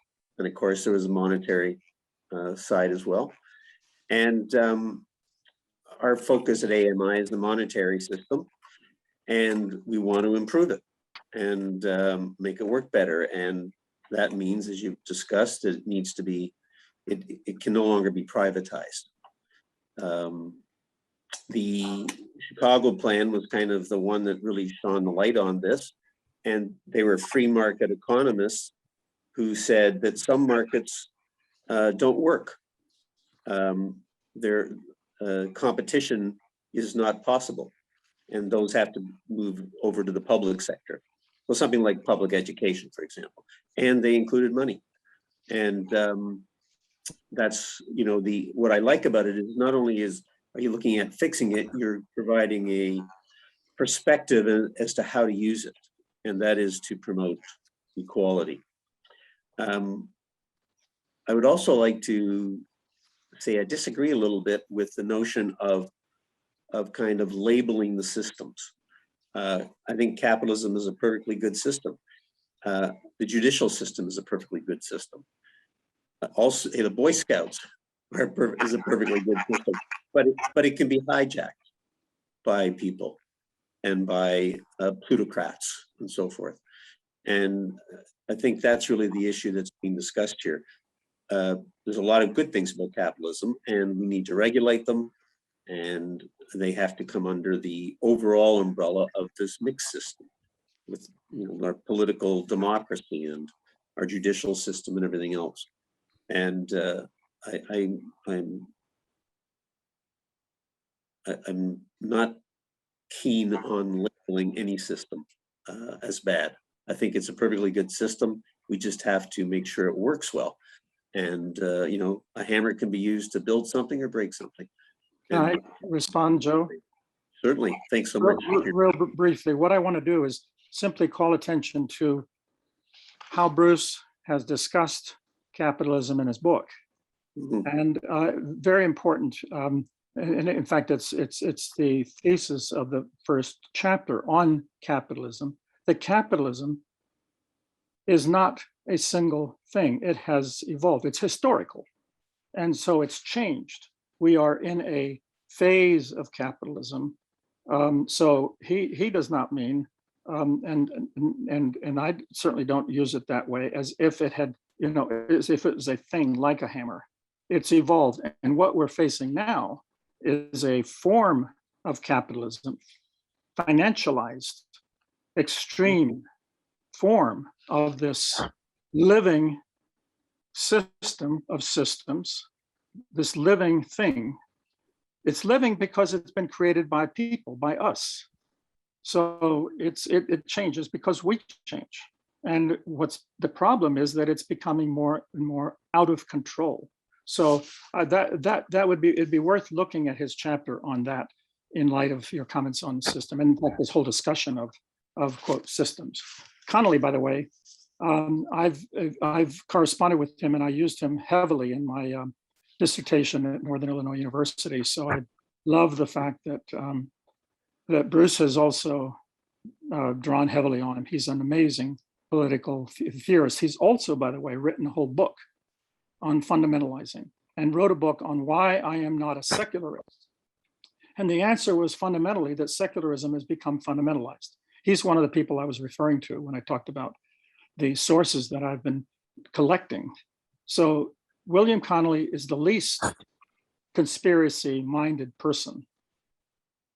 And yet he is forced to talk about these extreme phenomena. So. Thank you. Yeah, Lucille, I think your question or comment is appropriate now too. Okay, so it was triggered more, I mean, by thoughts I've had before, as well as the very last slide that Bruce showed, and the conversation didn't really touch back to that, although Robert Parks' comment in a way did at the end about Wendell Berry's quote, which is a little surprising to me, but maybe it's out of context, that abstraction is the enemy. In this sense, because money, as I think Bruce Woll has appropriately said, is a matter of trust, and money itself is abstract. It's an agreement between and among people to accept it as a medium of exchange, and that acceptance is a matter of trust, and trust in the institution that is supporting that agreement between and among people. But the last slide got to attention to what matters. That was the title of it, and about co-creating the universe, the symbolic universe, the human universe, the survival and flourishing universe that enables us to continue life. And that Oscar Wilde quote, "A fool is someone who knows the price of everything and the value of nothing." That term value is what I think matters for understanding money, because what money is mediating is value, is the exchange of value, the exchange of goods and services that are possible to exchange because of the human effort that is embodied in their creation as goods and services in relation to the social inheritance and the natural inheritance that we have and work with. And so it's not money itself is an abstraction, but it's in order to enable the commensurable exchange of unlike goods and services that are extremely real, extremely not solely physical, but through which we survive and flourish, and without which we don't as human beings, in the modern world for sure, even the pre-modern world.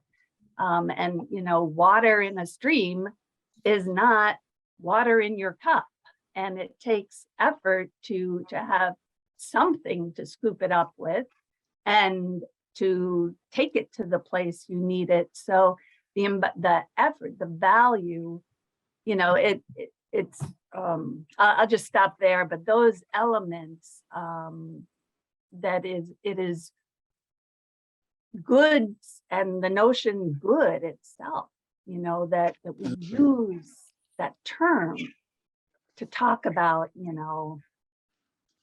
commercial objects, but it's good. It's that through which we survive and flourish, and that we can do that in balanced, commensurable ways that are sustainable. And what Bruce said about the time factor, past, present, and future, is attending to that. It's super ethical.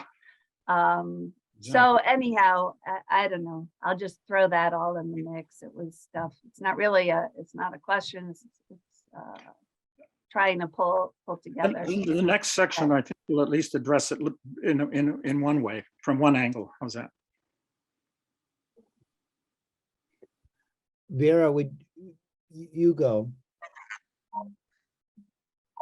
You got Just a very short note. I was struck by defining money as trust as well, you know, the way Bruce put it. And it just reminded me of that gentleman's presentation who was talking, I don't remember his name, talking about the Islamic principles of money system and how much transparency was an important focus of it. So today, the problem is that there's no transparency. So to have trust, you have to have transparency. And then maybe that's just a direction in which thinking of monetary reform can go. That was a shortcoming. Thank you, Vera. And that was Zaid Aziz was the person who presented that. Zaid. Okay, Bruce. I think Bruce agreed.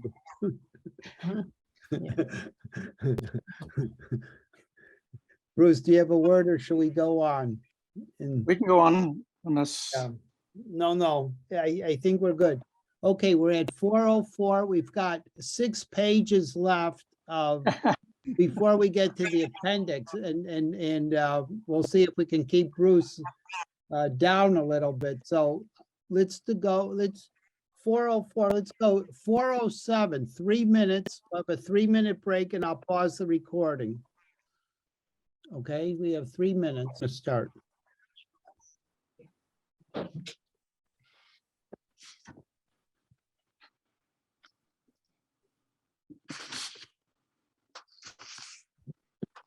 Yes.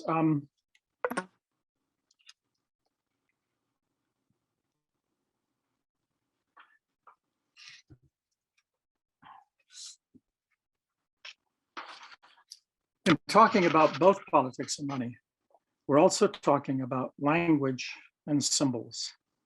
Words like the word that value and money and good and bond and all of these words. In fact, I have been making a collection over the years of words that are used referring to money that actually have older, non-financial, non-monetary meanings. And I recommend you to start making that collection yourselves. It's very, very, very illuminating how much of our language has been, I feel, co-opted and taken over by that. And I want to talk about some examples of that, but very briefly. Language is, like money, a powerful medium of exchange. Like money, it is a currency. We talk about coining words. Moreover, it is a far more ancient common heritage of humankind. As with money, we are in a conflict over whether it will be controlled publicly, that is language, or be privatized. A conflict over, excuse me just a minute, I gotta move the screen down. Over the coining of new language, a conflict over who gets to define words. Neoliberalism's stance toward language is Humpty Dumpty's. When I use a word, it means just what I choose it to mean. Neoliberalism is determined to privatize the public currency of language. As with money, we are in a conflict over whether language will be controlled publicly or be privatized. Conflict over who gets to define words. So I can't stress enough the importance of this this notion. There's no possible way to do justice to it here. But let me take a couple of examples.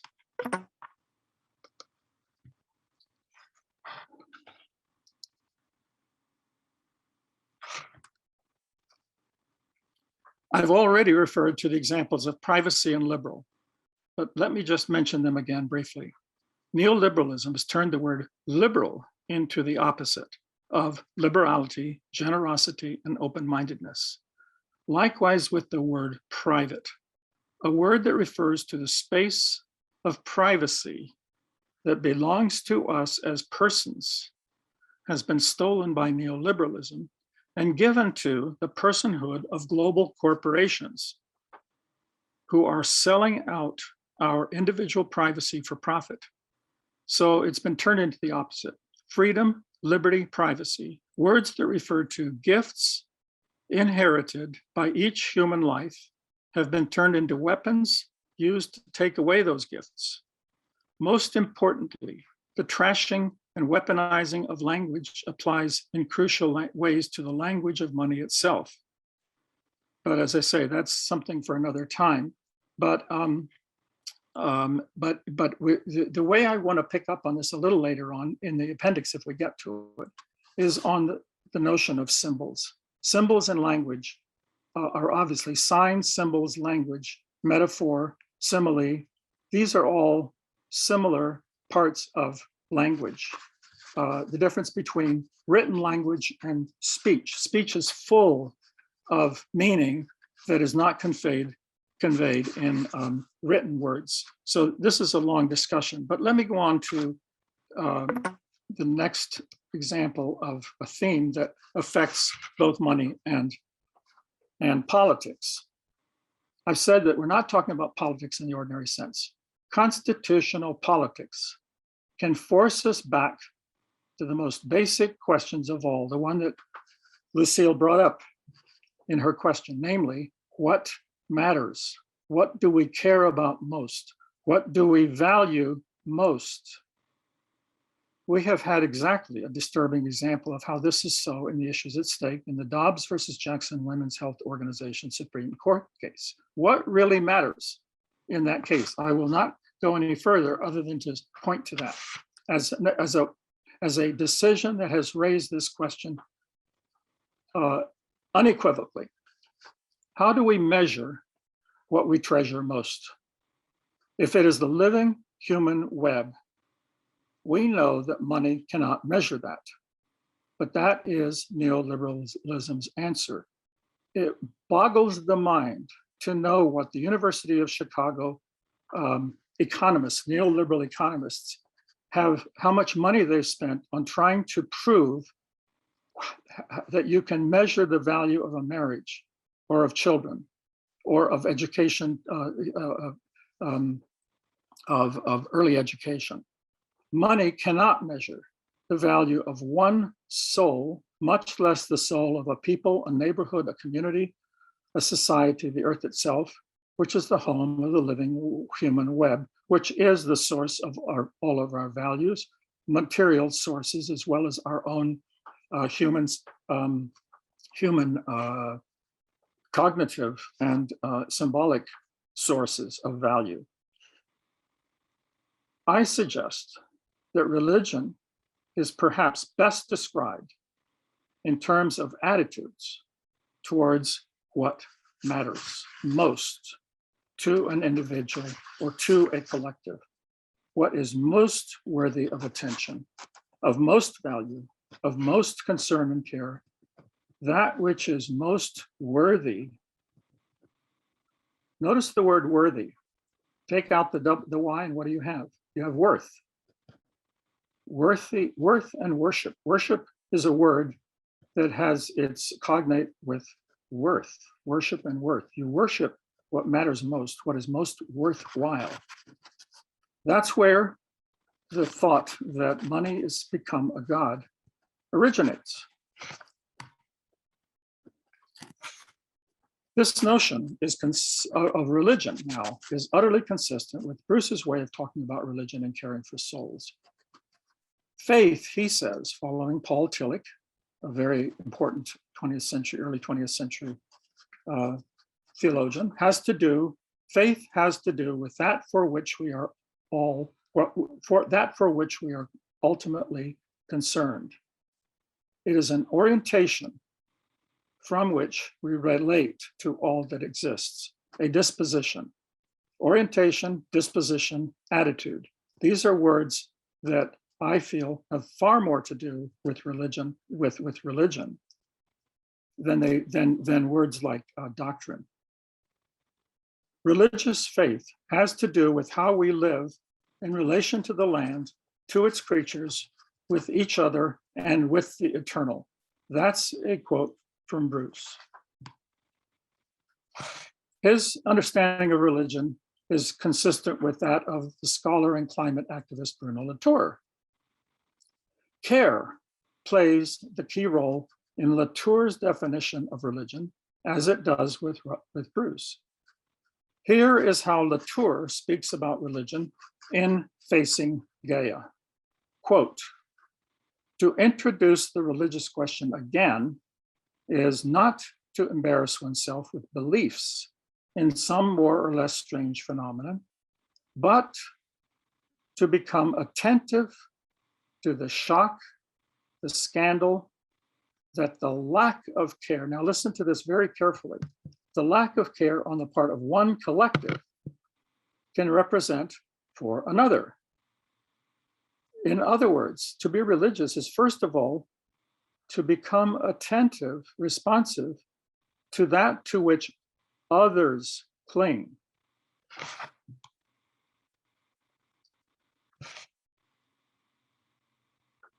It is furthermore attentiveness to the effect on one collective of the lack of care on the part of another, the shock or scandal of such indifference to one another as communities, peoples. Religion, according to this definition, is not, first of all, simply a matter of beliefs, propositions, or creeds about gods or the supernatural. Rather, it is primarily a matter of attitudes of mutual respect between peoples toward that which matters most to each collective. Nor is it, first of all, an individual matter.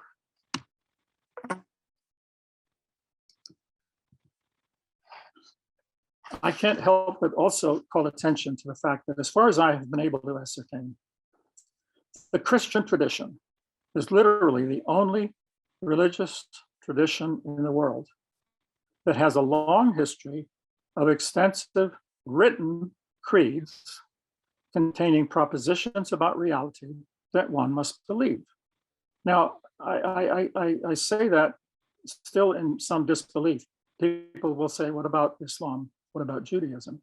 They do not have long expressions, creeds of belief. They have laws, and they fight over laws. Their conflicts are over laws, not over creeds, doctrines. Christianity has hundreds and hundreds of extensively written creeds that they have fought over. The two other monotheistic religions don't. So I'm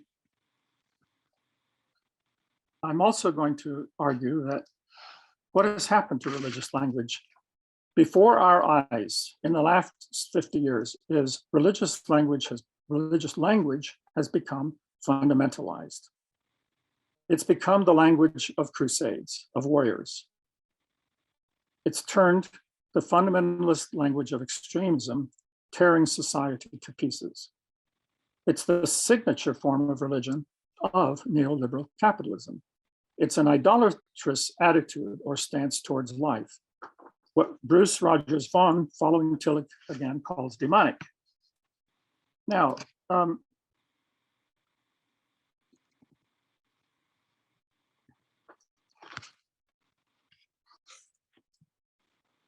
let me catch up here with myself. I am trying to move along, Steve. I call fundamentalism and fundamentalized symbol systems monomyths. The monomyth, the symbolic universe of neoliberalism, takes possession of the means, the media of symbolization. It destroys all symbols of egalitarian citizen agency and replaces them with a veritable tsunami of symbols. In other words, a whole storm of symbols. All symbols are emptied of meaning. Neoliberalism desymbolizes the world except for the message of class domination by them over us, givers and takers. Here is the same fanatical, monomaniacal appetite for more,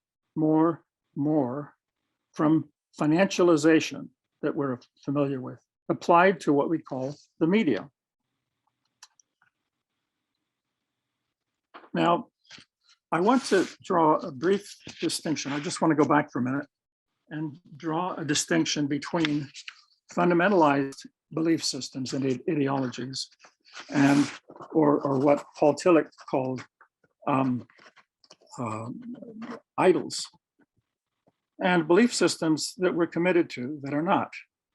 And the difference is that in the one case, in the case of democracy, for example, built into our attitude is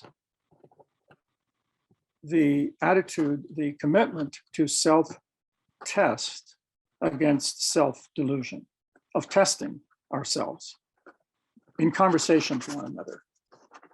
That is not part of fundamentalized myths. I'm aware that, again, as has already been pointed out, I'm raising deeply disturbing questions that cannot possibly be addressed in the few minutes I've left. I acknowledge and even underscore the danger of using extreme language like conspiracy, like genocide, totalitarian, Orwellian, demonic, diabolic, evil, apocalyptic, revolution, terrorism, war, and extremism itself. This is the language that has been flooding into our public space in the last 5, 6, 10, 20 years. The danger of such terms lies precisely in their power to unleash the polarizing dangers of attitudes and emotions, like righteous anger, rage, hatred, contempt, indifference, attitudes that treat lives as objects to be manipulated, engineered by an expert class. I dare to bring up these matters in part because of the example of Bruce's courage in facing the capitalist system, monster, systems of systems. Also because of his manner, his gentle manner in listening to suffering souls, his relentless determination to track down the source of that suffering to its radical roots. His dedicated precision regarding terminology in reporting on the sources of resistance and hope found there. His example, I feel, is a model for how we can respond to this tsunami of extremism and excess. Now, what is at stake in the stories we tell about ourselves? What is at stake in this conflict that we've been talking about? 17 years ago, former Vice President Al Gore named one fateful possibility of what's at stake: the loss of our own soul as a nation. In response to the public revelations of the officially legitimated, authorized, and depraved forms of torture carried out by US forces at the Abu Ghraib prison complex in Iraq, Gore warned of, quote, the possible loss of intimacy with our own souls when we fail to recognize the existence of a soul in those over whom we exercise power, especially if the helpless are degraded and come to be treated as animals. There we have the same attitude that Latour was talking about. If we cannot acknowledge the soul of those others and what matters to them in their soul, then we're in danger.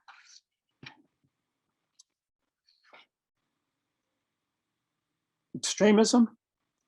Well, let me turn to the earth.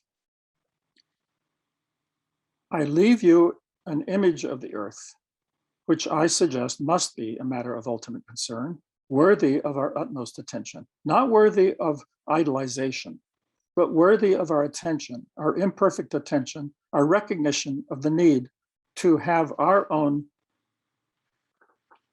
sense of what matters challenged and tested. The image was designed. I'll let you look at the image in a minute. The image was designed by an economist, Kate Rayworth, as an alternative starting point, an alternative attitude for reimagining a new economics, a democratic economics that attends to the voice of the earth and its life. I suggest that it must become the starting point for approaching monetary reform.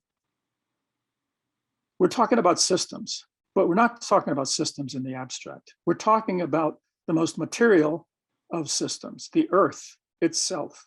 We're coming down to earth. Democracy must come back down to earth, to the earth.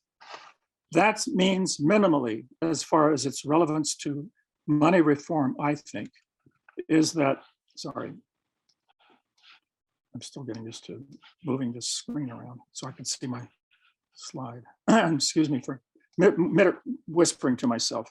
That means minimally, I feel, that the allocation of money, fiscal policy, must become a co-equal concern with monetary policy. So we can't spend time on this image. The sources for it are available. The source is her book, and I have that in the notes that I think all of you have. But I feel that it's well worth, I mean, the book itself is an astonishing wealth of wisdom, lucid as can possibly be, and powerful as it can possibly be.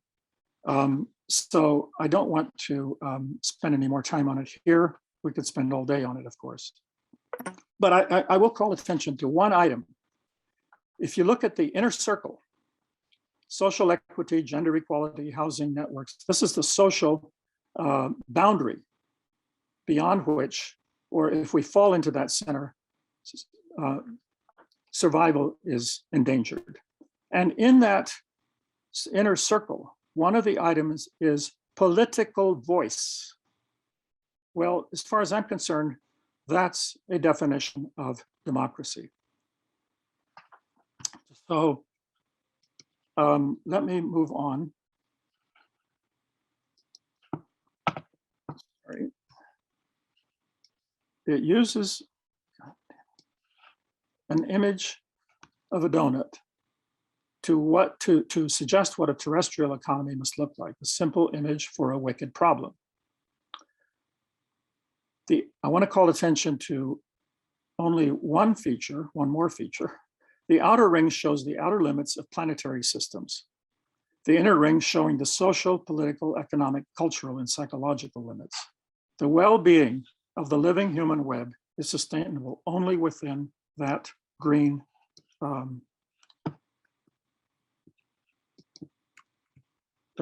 space. And that's the donut itself, what you eat. The well-being of the living human web is sustainable only within the green space between those two boundaries. In other words,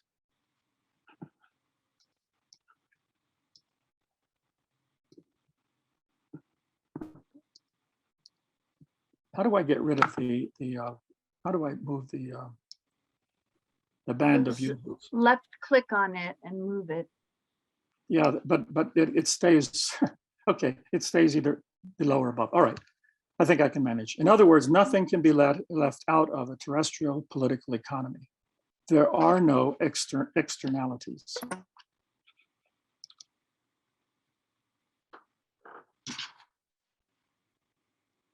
So the mission of monetary reform is to bring about fundamental change to the global monetary system. Bruce Rogers Vaughan has made the case that monetary change at this fundamental level entails economic, political, social, and cultural change.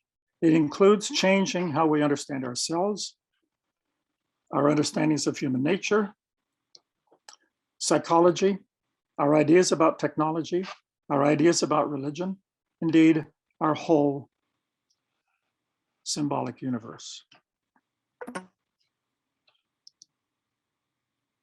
How do we change a symbolic universe that has us in its grip? He's made a powerful case for writing new stories, drawing on ancient ones as a source of the power for collective change, what he calls in a wonderful symbol itself, remembering. History is one of the sources for putting back together our shattered world. He identifies the virtues or attitudes of hope, humility, love, and even mourning as powerful sources for global blockadia against the symbolic house of cards that is neoliberalism.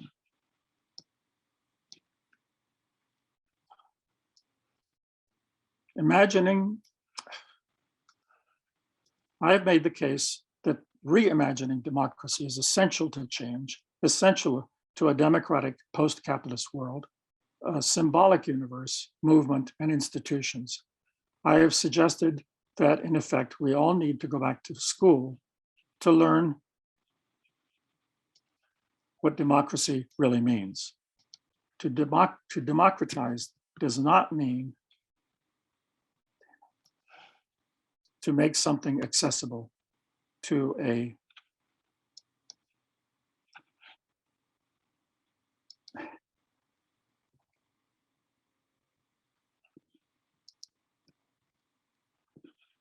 I didn't have this problem before.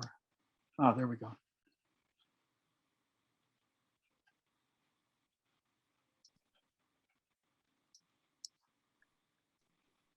Now I've got the lower menu blocking my view. I can read it, Bruce. It's to democratize does not mean to make something accessible to a wider range of people for a profit. Thank you. Learning from the wisdom of even more ancient peoples than our own, earlier traditions, biblical Judaism, we call tribes learning from the wisdom of even more ancient peoples we call, quote, tribes, about what we call democracy is another source of change. Likewise, listening to the voices of all those that the capitalist West colonized and treated as primitive, not fully human, incapable of democracy. Some writers I have been learning from include Raymond Grossfogel, who's a Puerto Rican scholar in the United States, but who's a marvelous voice for the former colonized world. Mamdani Mahmoud, Enrique Dussel, Bonaventura de Sousa Santos. And I owe these names to my friend Stephen Foster, the other Steve, who I was in conversation with for the last 2 years. And I have to say that I owe an enormous amount of my interest in and learning about infant education, infant learning, the power of children to learn, from my friend Bruce Thomas, who's in the audience today. And so again, we can look all around us for the sources for change. Here's one more thought. Social change is preeminently symbol change.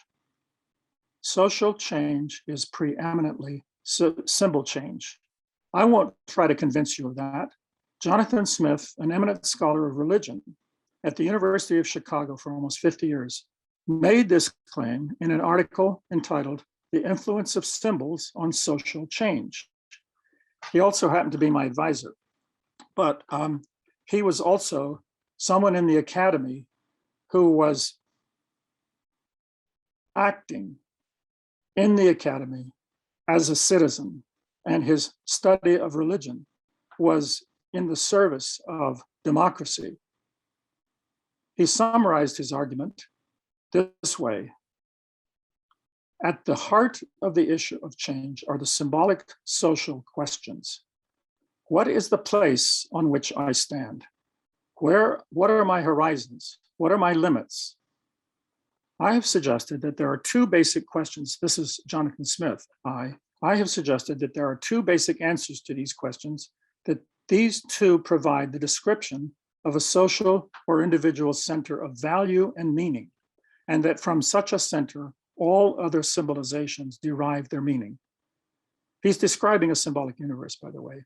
Thus, when one adopts one or the other of these two basic stances, one adopts a whole symbolic universe, which is, for the individual or culture, the universe.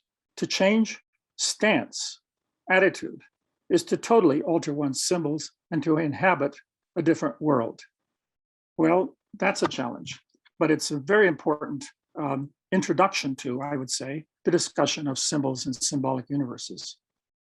To change stance is to totally alter one's symbols and to inhabit a different world. Throughout my presentation, I have called attention to attitude, which is very close in meaning to stance. Daniel Allen urges us to talk to strangers. This is another suggestion for change. I leave these thoughts as food for reflection and discussion. I left this slide in because I was trying to create an image of Congress in the hands of big money. So with that, I end my slideshow.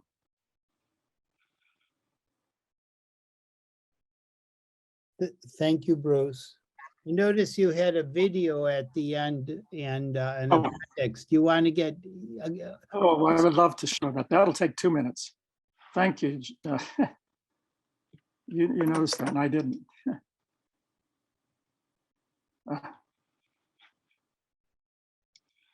Remember, you have to click the sound button before you click share, or I mean, if you want to hear it. yeah, if you want us to hear the video. Oh, that's on my document. All right. Okay, hold on. Yeah, thank you, Lucille. Yeah, okay.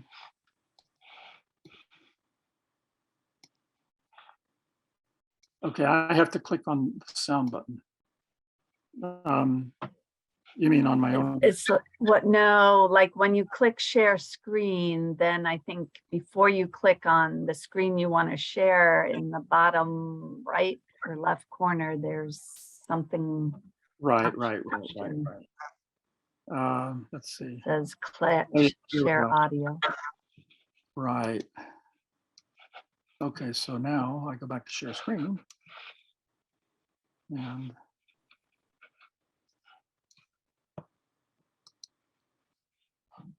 your patience is appreciated. How are we doing for time? Well, Like I said, this will take 2 minutes, but share sound, I see it.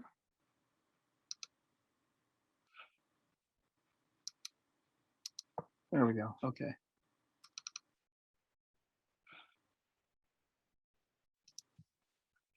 Yeah, there we go.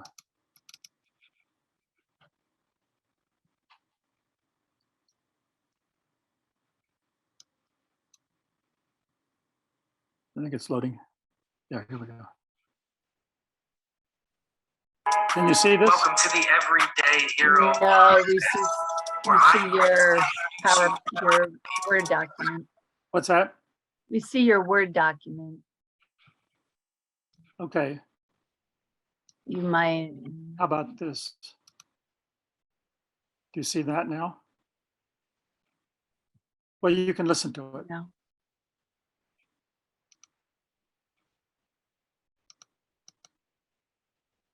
Oh, fuck. Might just copy and paste the URL into and close.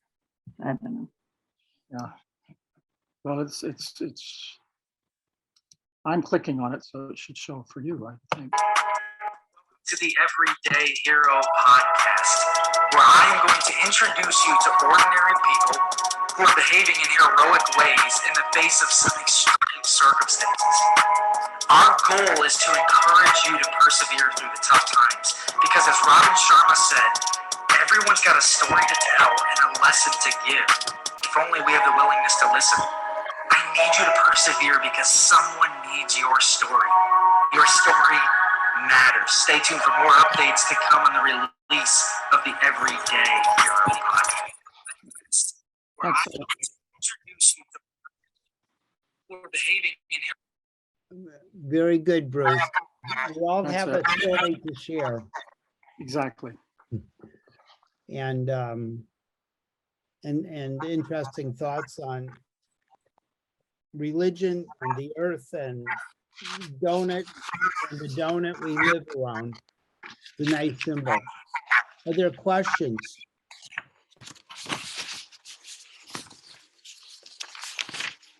Bruce, while you do that, I'm going to mute you for a second. If you any thoughts or questions among the group?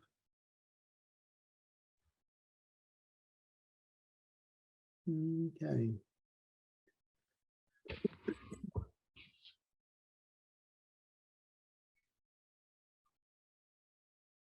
Okay, Bruce Rogers Vaughn, you have the floor.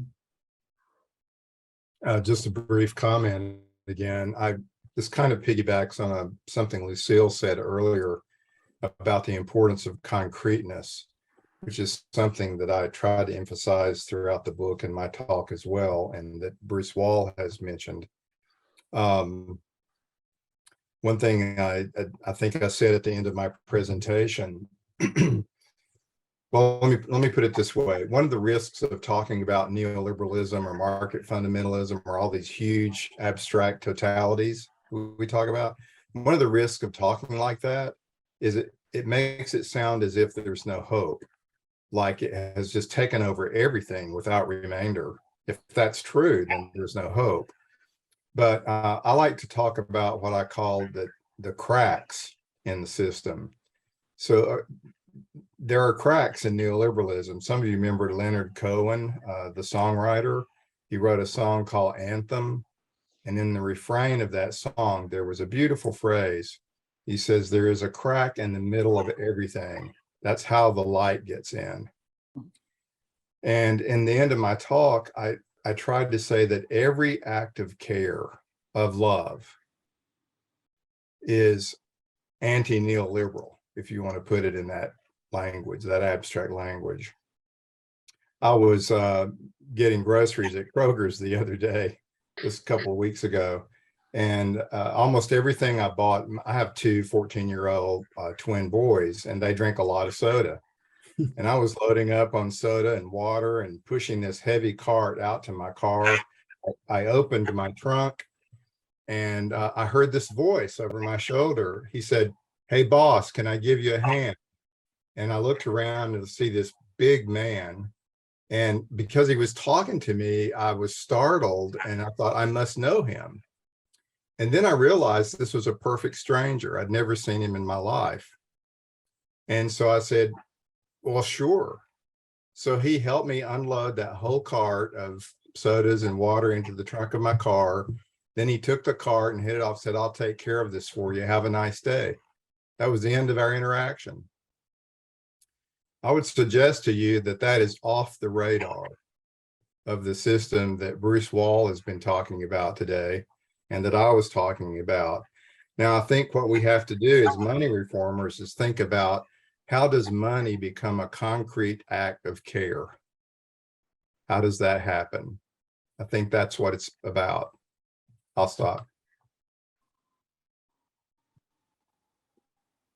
Any thoughts, Bruce? And then let's go. Well, the only thought, the only comment is I echo that, and that is the theme of talking to strangers. These small acts, in fact, talking to strangers itself is one of those. But yeah, exactly. Let's first go to Bruce Thomas and then Joe Bongiovanni. Bruce Thomas, please go. You got to unmute yourself. Okay, can you hear me?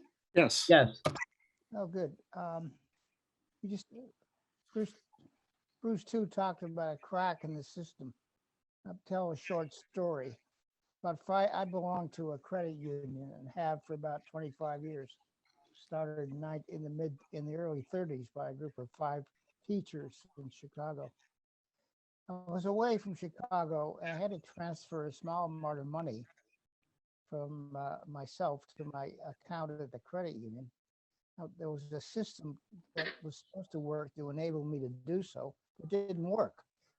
So I began calling the credit union, and I finally got a woman who said she could help me. And she somehow put $80 into my account, which is all that I needed to have transferred. When I got back to Chicago, I discovered that she had taken $80 of her own money and put it in my account. So I hastened over to the credit union immediately to give her the money back, and then to give her a hug, which was done privately because I didn't want to disturb the gravity of the financial institution. But I've told this story to people and they don't believe me that someone would transfer even a modest amount of money, of their own money, into a, and I'd never met this woman. She was not on the staff of the branch that I dealt with. Anyway. Thank you, Bruce. Many Thank things you. involved in that, not the least of which is trust. Love and caring. Joe Bongiovanni, if you could unmute now.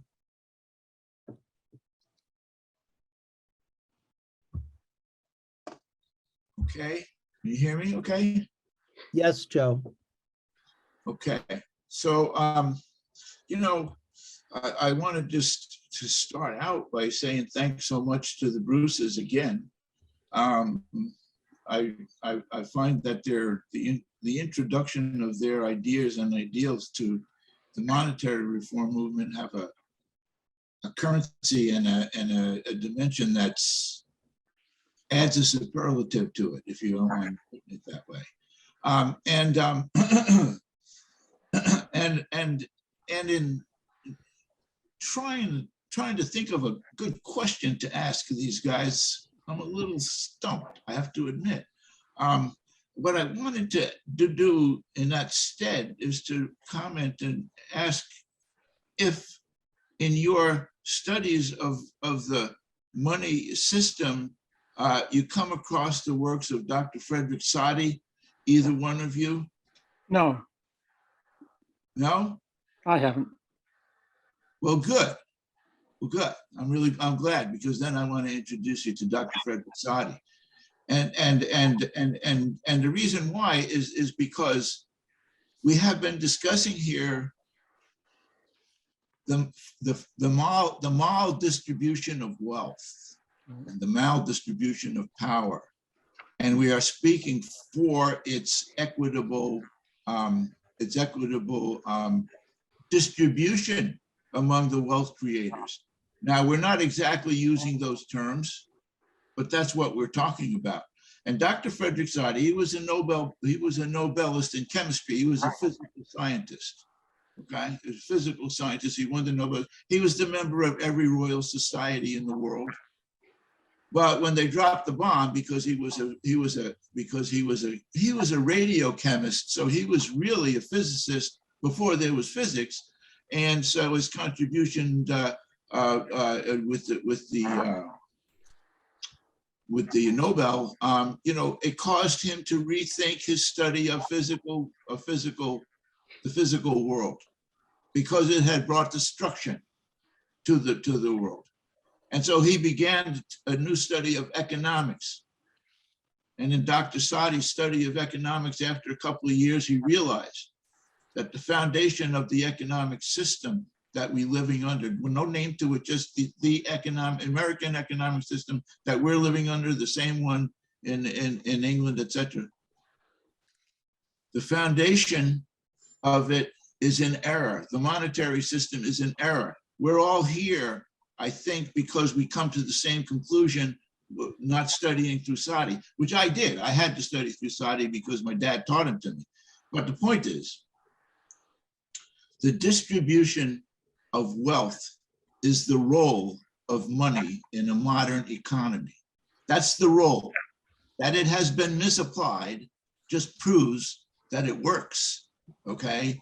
That is to say, understanding that role, I'm going to say the central bankers are, maybe that's not too dirty a word, but the central bankers of the world who set up the system by which they concentrate the wealth into the hands of the few It's through the monetary system. So there is a wealth of unknown, unspoken knowledge in the works of Dr. Frederick Soddy. Later, after realizing that it was money, he applied that to achieving a money system, towards achieving a money system that was equated with nature. How does nature give? And his studies brought him to the understanding of the relationships between the earth and our earth, of this, the scientific principles of thermodynamics.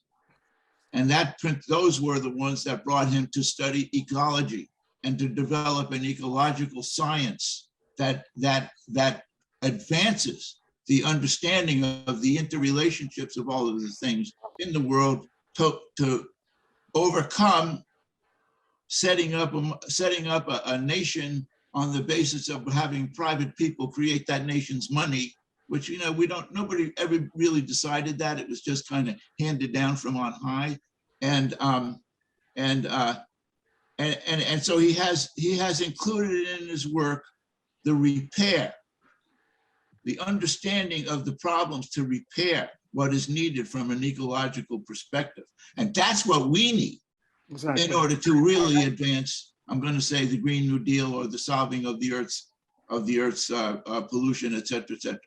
So I'm just going to ask you guys, read The Role of Money. I forget the subtitle, what it can be compared to what it has become, and understand this physical reality of this incredible ecological scientist, physical scientist, leader of the thinking that happened during the critical, I'm going to say, the 10s and the 20s and the 30s and even into the 40s, but mostly at that period, when he was completely ignored because he was not an economist. Thank God. That's the end of my comment. Over. I just bought this week, Joe. I just realized I bought this week. I haven't had a chance to crack it yet. So what is that? I'm sorry, Bruce. It's Frederick Soddy, The Role of Money, and Wealth, Virtual Wealth, and Debt. Hey, when you get through the preface, you'll understand what it's really all about. So I'm looking forward to it. Thank you. Yeah. Amen. Joseph. Yeah, hi. I'm from Vancouver, Canada. And I just want to say sometimes people don't remember what you say, but they remember how they feel when you said it. So it's really important to bring in some joy and some happiness to the conversations and some humor. And I'm in another Zoom meeting called Wise Souls. They're a group of activists that are getting burnt out on various different issues. And they get together and they kind of have a Sunday soul service. And they started off by talking about the win of the week, whatever their particular focus is, whether it's money or the COVID coercion or the environmental issues. They talk about the win. And I was inspired listening to Bruce when he mentioned the story of the person helping, and when the other Bruce mentioned the story of having money put in their account. And one story I have was there was a fellow who had an open heart surgery in Winnipeg, and I was heading back from Thunder Bay, Ontario, and he had to have his van and canoe driven back to British Columbia because he wasn't able to do that. So I got volunteered to drive his van back by my partner, Kim. And we had dinner, and at the dinner, he was trying to give me money to take a taxi. And I said, well, I don't really want to take a taxi. I'd rather take the bus. So he handed me $40 for the taxi and said, decide what you want to do yourself, after I dropped off the van to his place. And I got to the bus stop, and there was a man there who looked Indo-Canadian, an older man who was crippled and was dark. And I'm in a part of town that I'd never been in before. And the bus pulls up, and I I let the other person go on first, and he was very slow. Then I got into the bus driver, and I said, and he was also Indo-Canadian, and I said to him, how do I get to Vancouver from here? And he pulled off a transfer to give me, and he handed it to me, and I said, how much does it cost? And he smiled at me and said, nothing. Let me on the bus for free. And I smiled back and I said, you know, this kind of kindness goes a long way. And simple acts of kindness and joy. So maybe we could incorporate the win of the day or the win of the week, where everyone just takes, 30 seconds or a minute to tell something really refreshing and inspiring that's brand new. Anyhow, I just wanted to share that. Thank you. Thanks. I love your T-shirt, Joseph. 1984 was not an instruction manual. Yeah, we have a chance. Any last comments before we change direction or end things too, maybe? Any last comments? Lucille? Well, early on, Bruce raised a question of, if I'm remembering correctly, that how do we expect to change the money system when the politics has been privatized, something like that. Right. And I think it's an important question. On the other hand, how do we expect to change politics with the money system we have? And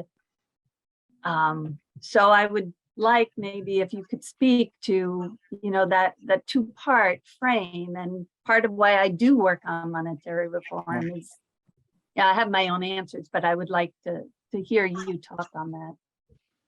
Yeah, I agree 100% that the question is not obvious as to which you do first. In fact, I'm convinced that it has to be that we can't say, well, this has got to go first or that one, either one. In other words, and so my recommendation has been, or my thinking has been, is that we need to. I think I tried to say something along the lines that we need to pursue them both at the same time.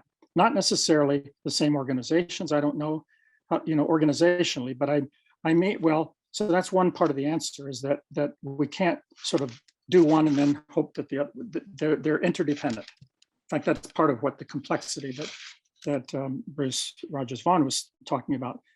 The other thing, though, the other part of the answer, so the bottom line is that I agree with you about the problem of which goes first, and neither of them can, in isolation, go first.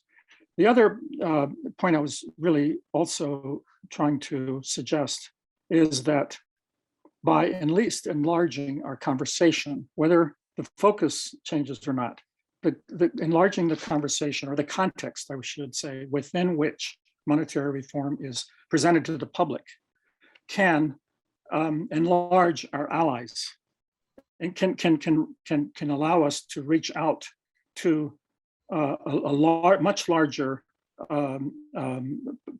population of allies that we can work with and that we can acknowledge. And I feel that that's what Steve, especially, I think that the conference itself, this 2022 conference, was doing that in a way. And I think that AFJM there have been examples of that there as well. So that's where I think the focus could be. That's what I was talking about by these themes. They can point to, so for example, the Democracy Collaborative would be an ally. And that might involve a slight shift in terms of the focus of some kind.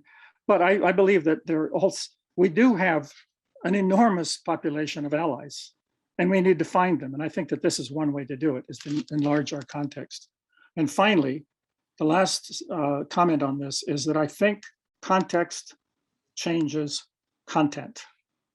If our context is large, is as large as Bruce Rogers Vaughan argued for, that and the climate change has done to us, then I feel that that will change the quote content, meaning, what we realize is part of our concern with the monetary reform specifically. I think that the mission of monetary reform as it's been carried out has been pricelessly important to bear down on that privatization, that bank money.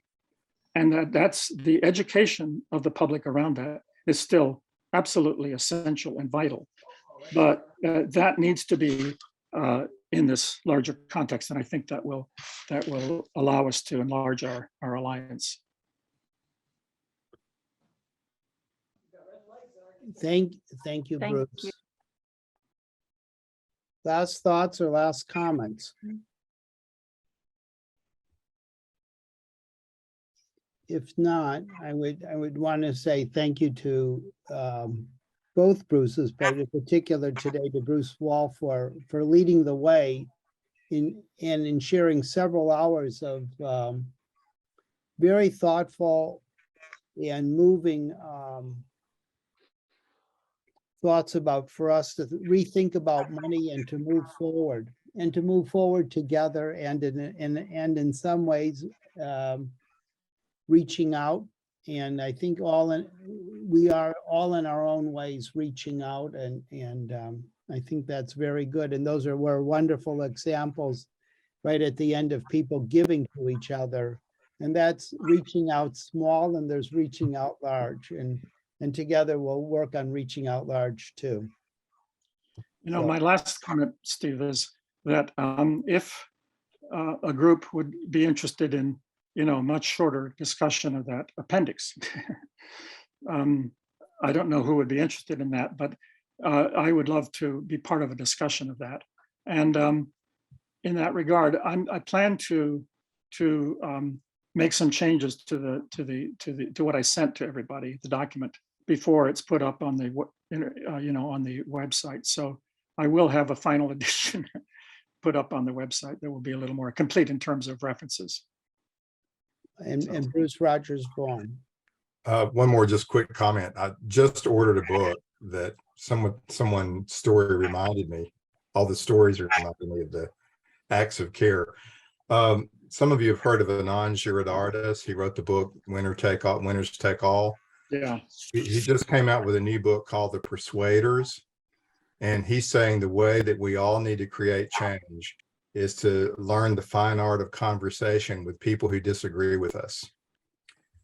So I think that is absolutely correct. And the audience of the book, I heard him interviewed on NPR.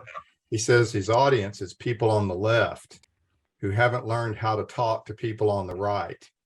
And so I've ordered the book because I need to know better how to talk to people on the right. Yeah, I have to add a comment to that, because and I'm putting in the chat the address of my website, where I have and it's a very short website. In other words, you won't have